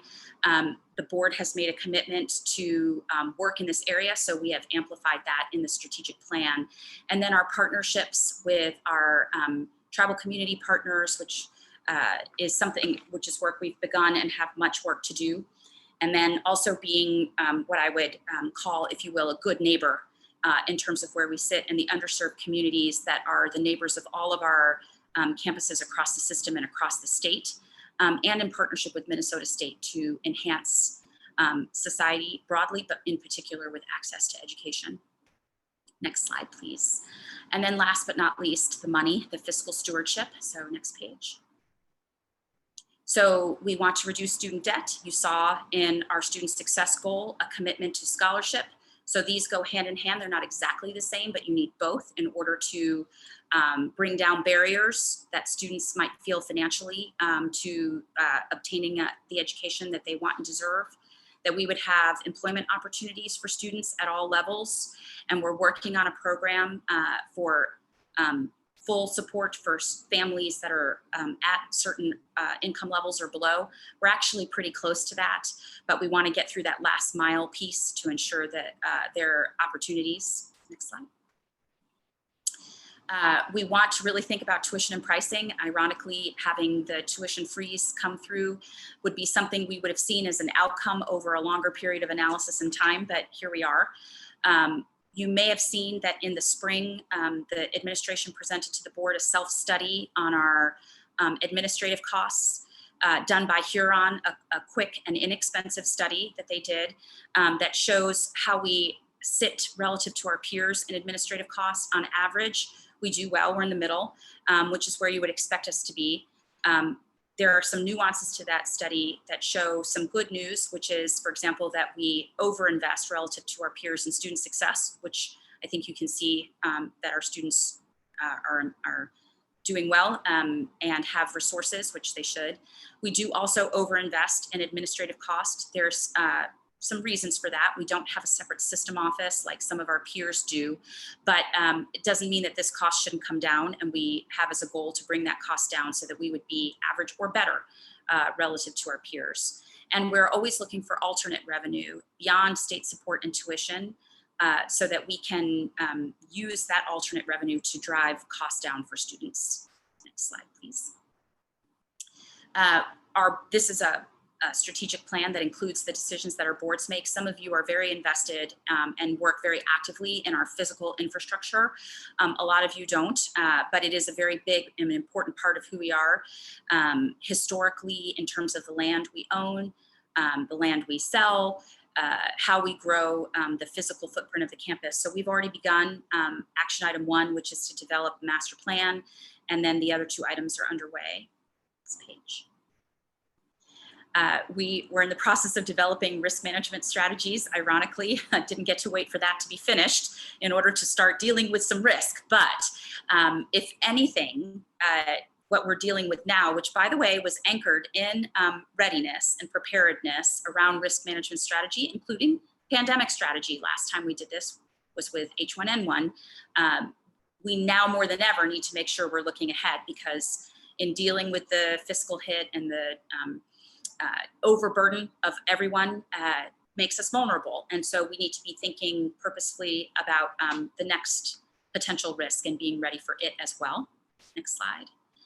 And then last but not least, questions. So I'll stop there. Scott has patiently had his hand up and I will turn to him if we could unmute him for his question. Hi, President Gabel. So I took some time off so I'm finishing up my term as an officer of the Council of Graduate Students. While doing this, I stopped serving on the Finance and Planning Committee. So my figures on the budget are going to be about a year old, just because I don't have the same granular knowledge of the budget in the current moment. So this kind of is at the intersection of student success, fiscal management, diversity and inclusion, all that kind of good stuff. So in President Kaler's budget recommendations for last year, so what essentially became last year's budget, the funding for undergraduate need-based aid was decreased from about $39 million to $37 million, a decrease of a little bit more than 5%. To free up money for other things. This wasn't like balancing the budget on the backs of poor kids. What it actually was a slightly more concerning phenomenon. The student body of the University of Minnesota was actually becoming more and more and more affluent, that they were coming from wealthier and wealthier families. And so the amount of money that had been allocated for need-based aid for undergraduates was literally going unspent every year. So as COVID-19 is going to pass through the macroeconomy and we're going to have all sorts of things happen there. I was just wondering if you had any comment on that. Are you thinking about increasing undergraduate aid, and then as a second part, the idea that the undergraduate students are becoming less needy? Is that a point for concern? Okay, thank you. So Scott, forgive me, I should have asked you this when I called on you, but can you identify yourself? Oh, I'm sorry. I am a student senator from CFANS on the Twin Cities sorry about campus. that. I know Scott, so I just was overly familiar, so apologies. I believe that Senior Vice President Burnett is on the line, and he can speak to the budget from President Kaler's budget in a way that I cannot. But I will tell you from the admissions and the underlying strategy behind that to make the university available to all students is absolutely top of mind in how admissions is engaging in their strategy, reframing their strategy for representative students, which would include representation across an economic spectrum as well, particularly, well, not particularly, system-wide is what I want to say. So the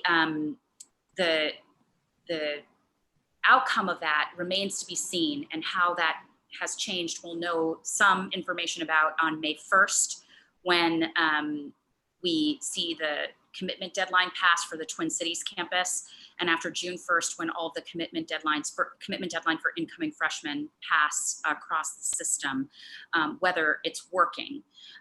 Keeping in mind that freshmen making their choices this year have a very different set of circumstances than they were expecting to make at the time that they applied. So some of these things are long-term strategies, but the main thing that we really want to do is make sure that there's sufficient need-based aid to meet students where they are, and in particular, put together the programs that get that last mile for students with the greatest needs, so that they know that they can come here and feel secure, that they would have the resources they need to persist, rather than entering and remaining unsure that they would be able to get from beginning to end. So with that, I'll take the next question, Chris. Next on the list, I have James Cotner. Hi, James, if you could identify yourself. Hi, I'm Jim Cotner. I'm in College of Biological Science, and I'm in the Department of Ecology, Evolution, and Behavior.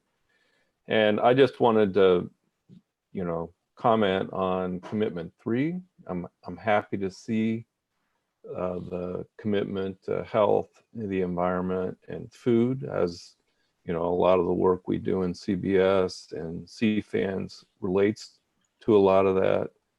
But one thing I want to emphasize is those are not three different things. We have, one of the things I tell our undergraduates over and over again is that, you may want to be a doctor, but the environment is part of your health. And we see that today, like just last week, the EPA decreased the particulate requirements for industry to be able to release into the atmosphere at the same time that we have this pandemic where people are struggling to breathe. It's just a complete disconnect. The other thing is, our environment is changing our food in ways that we're not completely clear on how it's changing. And so I just wanted to emphasize that those things have to be taken into consideration, not as three separate things, but as, from a holistic perspective. Thank you, Jim. Totally agree. Next up, it looks like we have Sabri Subramanian.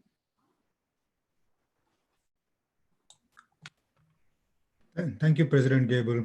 This is wonderful to have your leadership to kind of move things forward in this unprecedented times. So my question pretty much is, I'm Subri Subramanian from Department of Surgery, the medical school. I'm an associate professor. I have graduate students in the lab who are very anxious about knowing what's going to happen.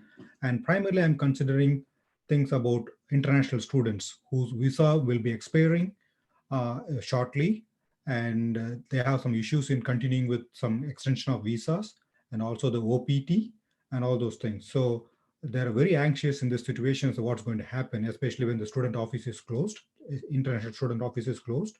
So they cannot get things processed on time.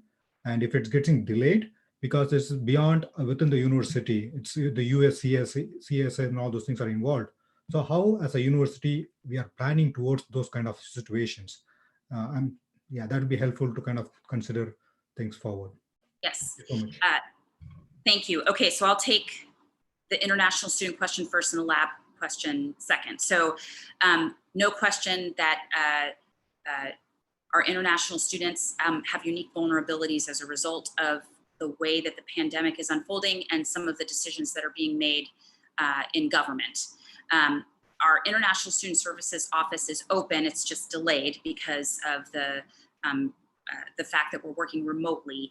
An equal, if not bigger, challenge is that the embassy offices are closed internationally, and that we can't control. So we are assuming, although we hope to be wrong about this, that some of our students who are not in the United States now will have trouble getting back at normal start times, and are trying to plan for curricular support and other types of support in the meantime. That won't help everything. It won't help them get back in the lab, but we want to make sure that they can progress as much as possible during this time. And we're part of, through AAU and APLU and a couple of the other convening organizations, advocacy, to try to make sure that we don't forget about the real contribution and value that international students bring to universities, and then how that makes it possible for universities to do everything you're seeing universities do right now, like research cures and solutions and equipment and alternatives and all the things that we're being called upon to do and are rising to the challenge to do. So the parts we can control, we're doing our best with. The parts we can't control, we're advocating for. With regard to labs, so and reopening labs, the sunrise, I'm trying to be, Pollyanna, table for one, but, I'm trying to look at it that way, is labs, some of the labs fell into the exception group that allowed the work to continue. And obviously that's going on. There are governor's orders that will be coming May 4th, we expect, or in anticipation of the governor's May 4th deadline. And we talk regularly to the governor's office. So the hope would be, and here's we're working on behind the tent, under the tent, is on how to develop clear guidelines for, as the governor's orders allow us to be freer and freer with our behavior while still staying healthy and safe, what that translates into in terms of who can do what on campus, including get to their lab. We're not totally ready for that yet, but that work is happening. And so there's the team, the working group team that I talked to you about, that would be part of their charge. And then Chris, of course, has his a subspecialty team that's working on this at the same time to create the layers of governance and contribution so that we can figure that out. So I want you back in your labs too, and I want your grad students able to do the work in ways that are safe and productive. So we're just working together concurrently with the guidance as we receive it. Thank you so much. Thank you, Sue. Okay, Stephanie. Next. Yep. Hi. Hi.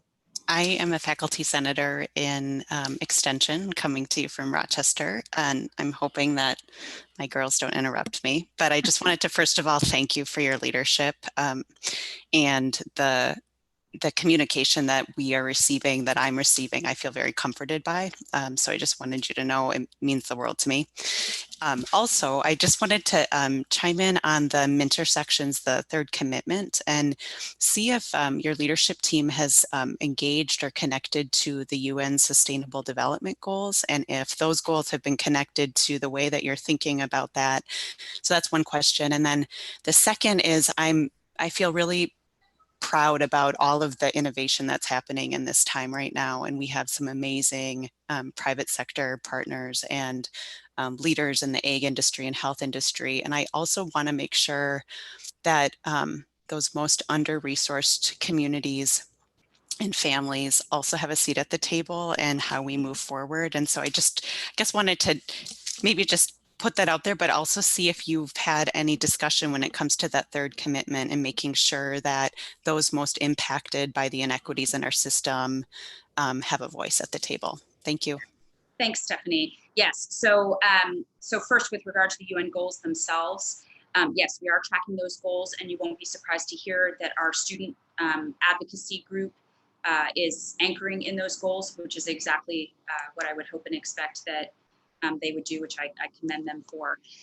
And so whether we have steps we would need to take over time before we would comply and therefore could sign on, and we're working on those now.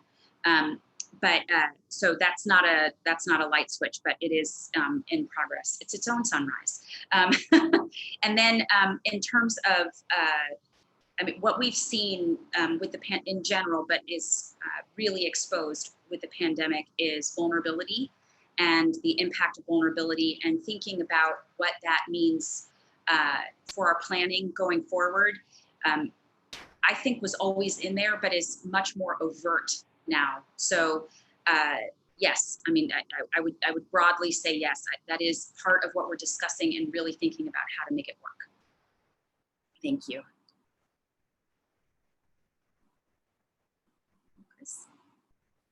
Next, it looks like we have Nick McPhee.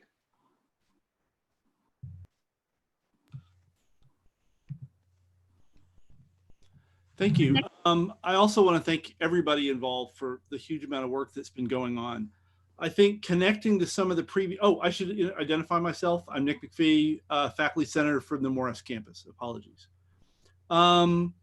Connecting to several of the things that have been said, in a time where there's a great deal of uncertainty and anxiousness, the idea of starting college in the fall is not an obvious decision for a lot of people. And I especially think for first generation students, the uncertainty about whether that's a good choice is going to be very, very high. And so I'm wondering what we can do as an institution to try to help new students, and especially first generation students, as part of serving the state, help them believe that this is a good time to go to college, that this is a reasonable choice to make, that coming to the university is a good way for them to dedicate themselves and a great deal of their time, and in some cases, a great deal of their financial resources. Thank you, Nick. Okay, so I have to mention that I have a high school senior at home. And so he and his friends, some of whom are first gen or will be first gen when they matriculate, are my moles and data points, such as they are.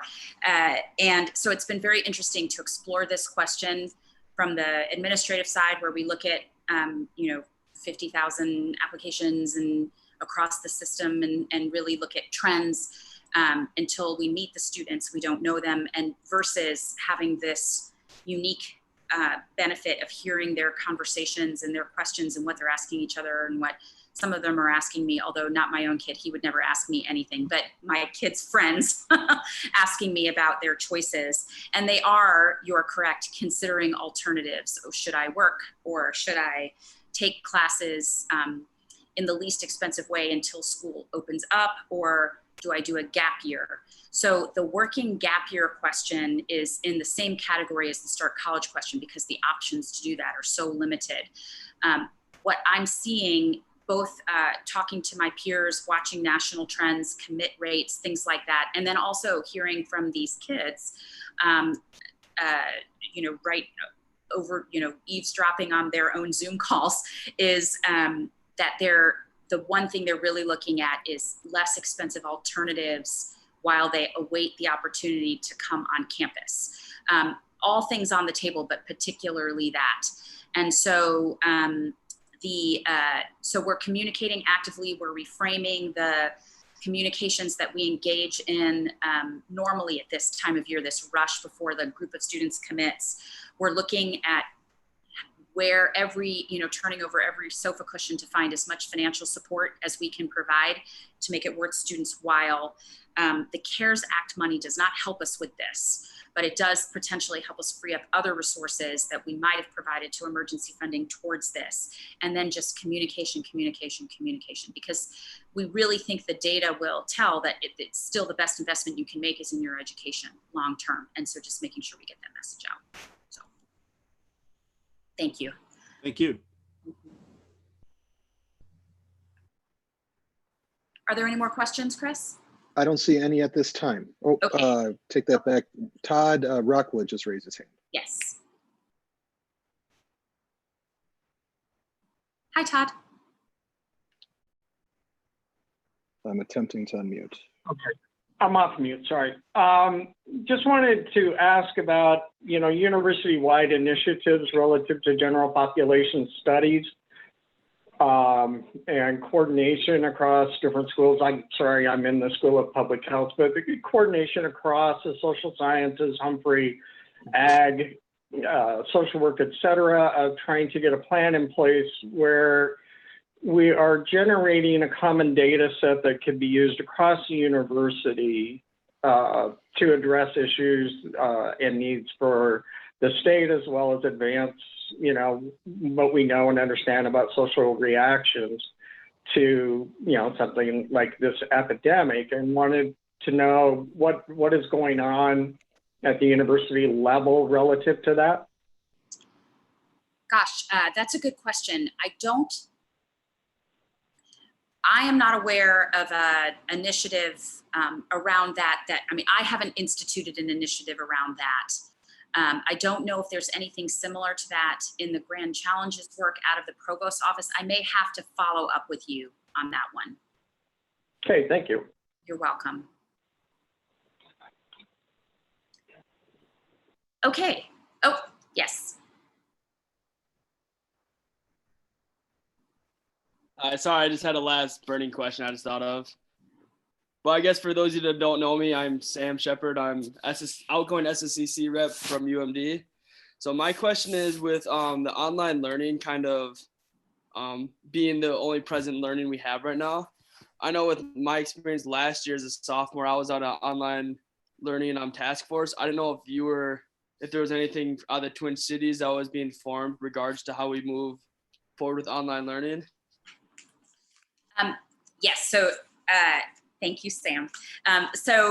Yes, so there have been several task force efforts over the years to think about online learning, and we have those reports. We try not to waste that good work.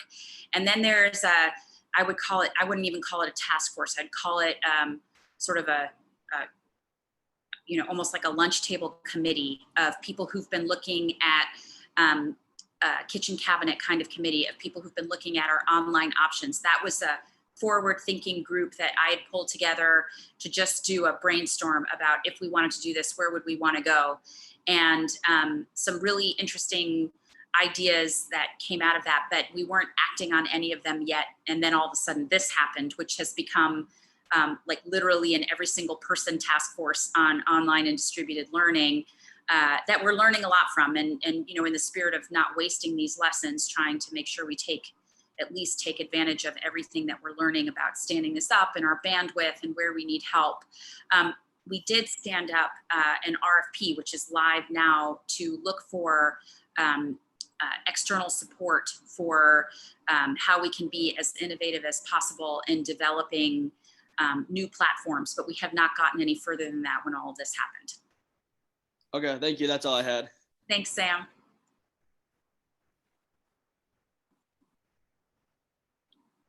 Colin, before we move on to the Regents. Hi, Jerry.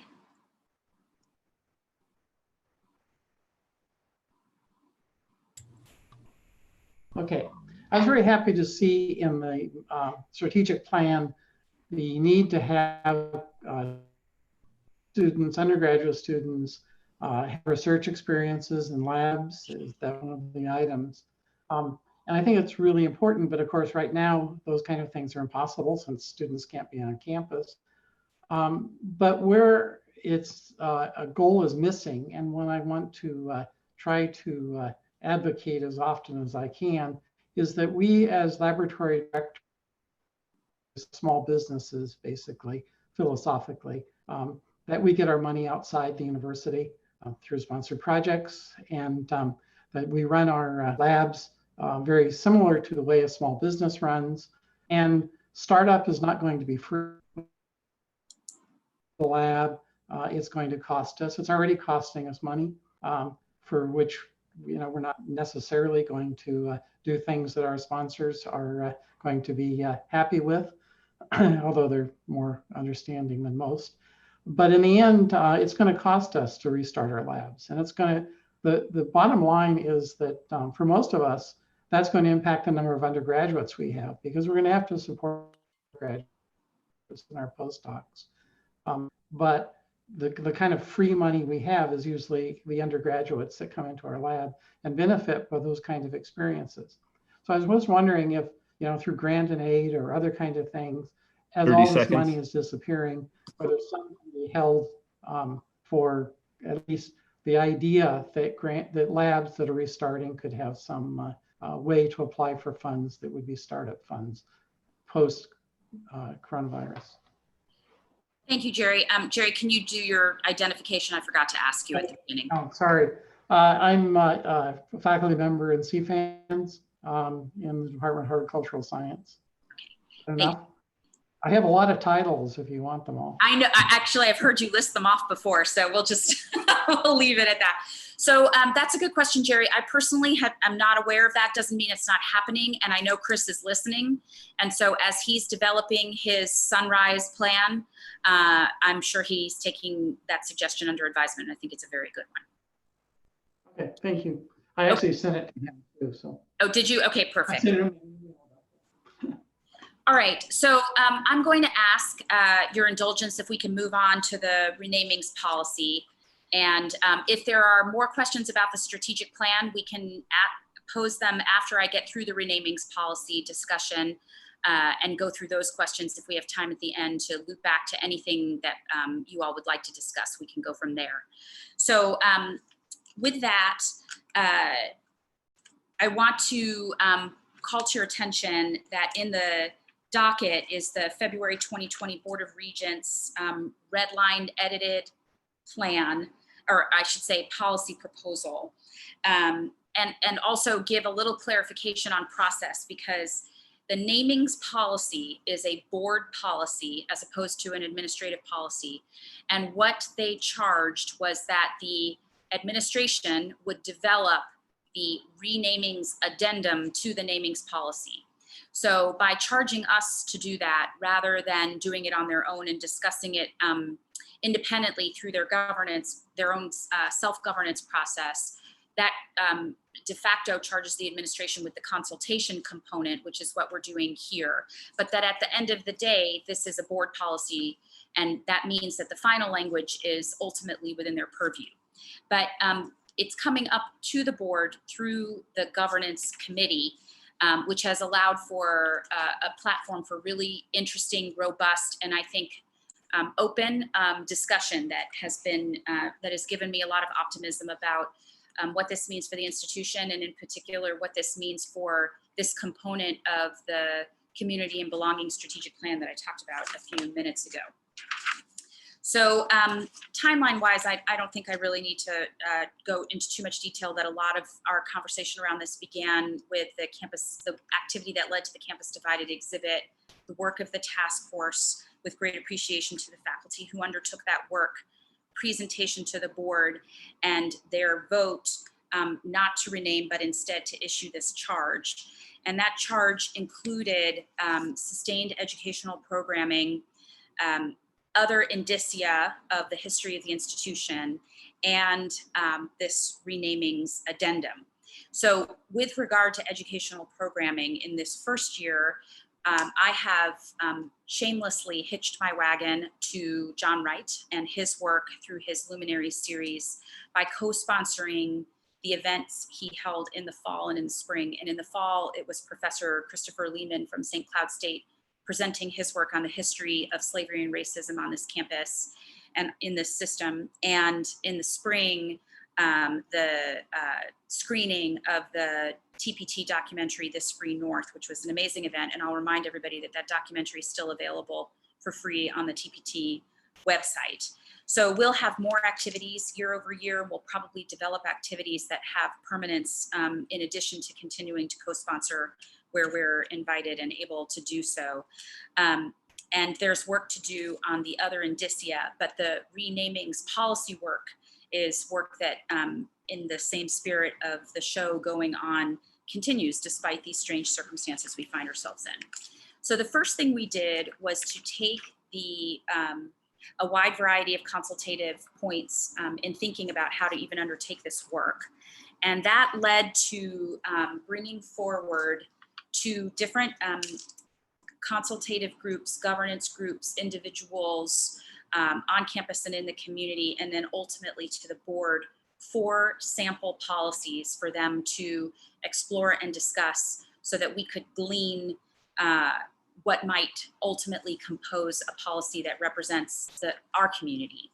And so those 4 policies were Yale's policy, University of Michigan's policy, Stanford's policy, and then the work of the Coleman Committee, which some of you may recall was the work that preceded the renamings task force work.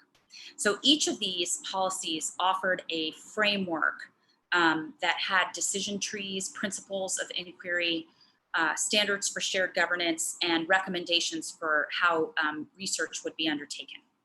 So what we pulled from that work and how we pulled that together resulted in what is available in the docket, which is principles, shared governance, methodology, how operationally suggestions would come in that a building or other structure is named in someone for which that naming should be reconsidered, how that reconsideration would take place, both in terms of the formation of a committee, the role of the president's office in this process, and how both together would establish standards for determining whether a recommendation would be made to the board to remove that person's name from the building. So the president receives that committee report using those standards and then submits the president's recommendation to the board for action. I'm going through that rather quickly because the document is in front of you through the docket. And so I just wanted to bring you up to date to where we are. That redlined version that you see was presented to the board in February. There was different discussion, including a relatively deep discussion on how the committee would be composed. The expectation was that after February and before the next time the board's governance committee meets, which is currently scheduled for June, we would do this with you all and other consultative groups for feedback on the policy, which we have been doing. And then if we could, we would present it in June. My expectation is that we won't be far enough along, given everything that's happened in June, to present a final draft for board review. So we would have more discussion in June and then present the draft in July for action at the meeting the next time the governance committee meets after July. I'm not sure exactly when that is. So with that, I'll stop and take any big picture questions, detailed questions, concerns, or suggestions, feedback around renamings.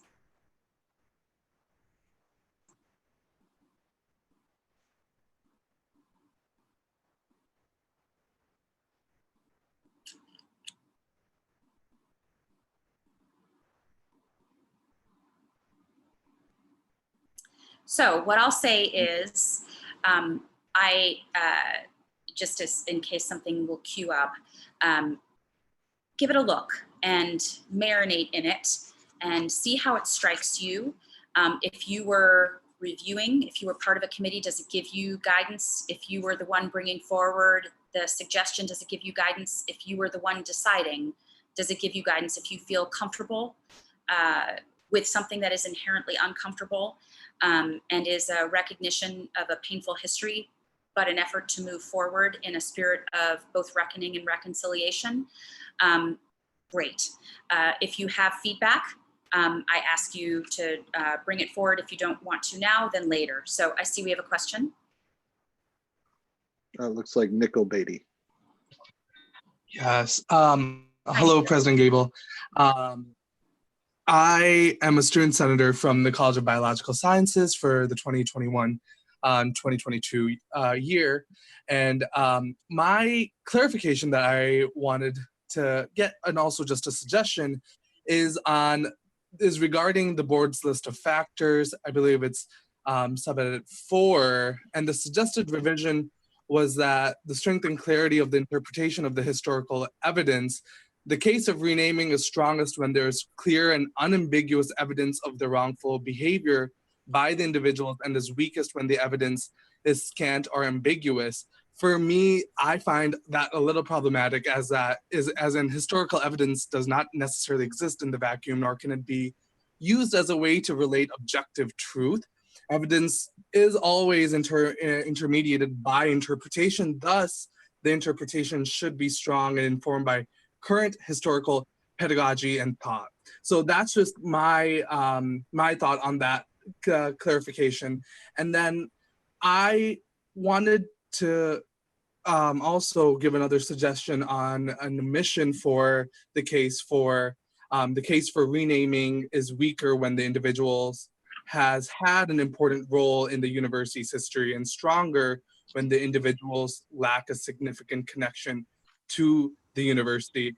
And for this, 30 seconds. It's the irreparable historical harm to remain memorialized in the event that they, significantly contributed to the university. Renaming is not necessarily erasure, but rather it should be a moment of reckoning. So that's just 2 points where I thought, where I saw that could be clarified a little. Okay, got it. Thank you. Oh, Nikhil, you did say where you're a senator from, didn't you? Yes, College of Biological Science. Sorry, thank you, sorry. Okay, are there any other questions, Chris? That's all I see as of right now. Okay, are there any questions about anything else?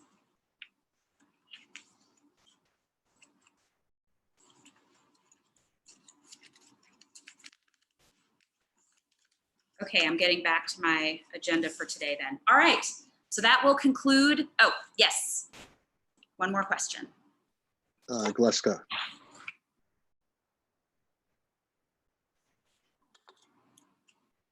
I can't hear you. There you are. Sorry. Hi, Gleska. Hi, thanks for a moment to ask about the renaming. The little that I understand of it, I'm not sure if this is kind of written into the script and I'm just not being adept at reading it. Can you help me understand, does the document as it will be changed foreclose that opportunity to consult with tribes that are in the area and also out of state that, like descendants of the people that were exiled? Is there a conversation that's already been happening around that elective consultation? Yes, thank you. I'm sorry, can you identify so that we have it in the record? Yes. Agnieszka Conran-Counter, CLA, fourth year graduate student. Okay, thanks, Agnieszka. So no, the way that the policy works is the formal suggestion of an exploration of whether someone should continue to be honored with the naming has to come from a member of the University of Community, which is broadly described and would certainly include our tribal partners in Minnesota. If the originating concern came from out of state, we would ask that connection be made into the state, but just because it starts out of state doesn't mean it can't work its way into the process that we have developed. And that was anticipated. Okay, thank you. All right, with that, we invite additional questions and feedback as time goes on. This is certainly not the only time or moment when this can happen. We're likely to be still several months in the consultation phase of this process. So that concludes my report. Thank you very much. We'll move on to item 14, concerns the draft administrative policy, nepotism and personal relationships, and is presented for information. Item 15 concerns administrative policy, major events, and is presented for information. Both of these policies are scheduled for their 30-day public comment period. Item 14, nepotism and personal relationships, will enter that 30-day public comment period after the President's Policy Committee, the Policy Advisory Committee in May and the President's Policy Committee in June. The administrative policy item 15, major events, is currently in its 30-day policy public comment period. Item 16 concerns amendments to the faculty academic oversight for intercollegiate athletics committee scheduling policy and is presented for information. Item 17 concerns next year's university and faculty senate meeting dates and is presented for information. Item 18 concerns old business. There is no old business. Item 19 concerns new business. Please note that any new business will be referred to committee unless special permission is granted by 2/3 of those voting and present. Is there any new business? Please indicate by using the hand raise function.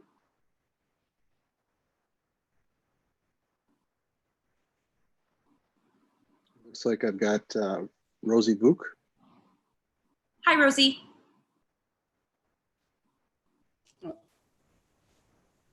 Hi, President Gable.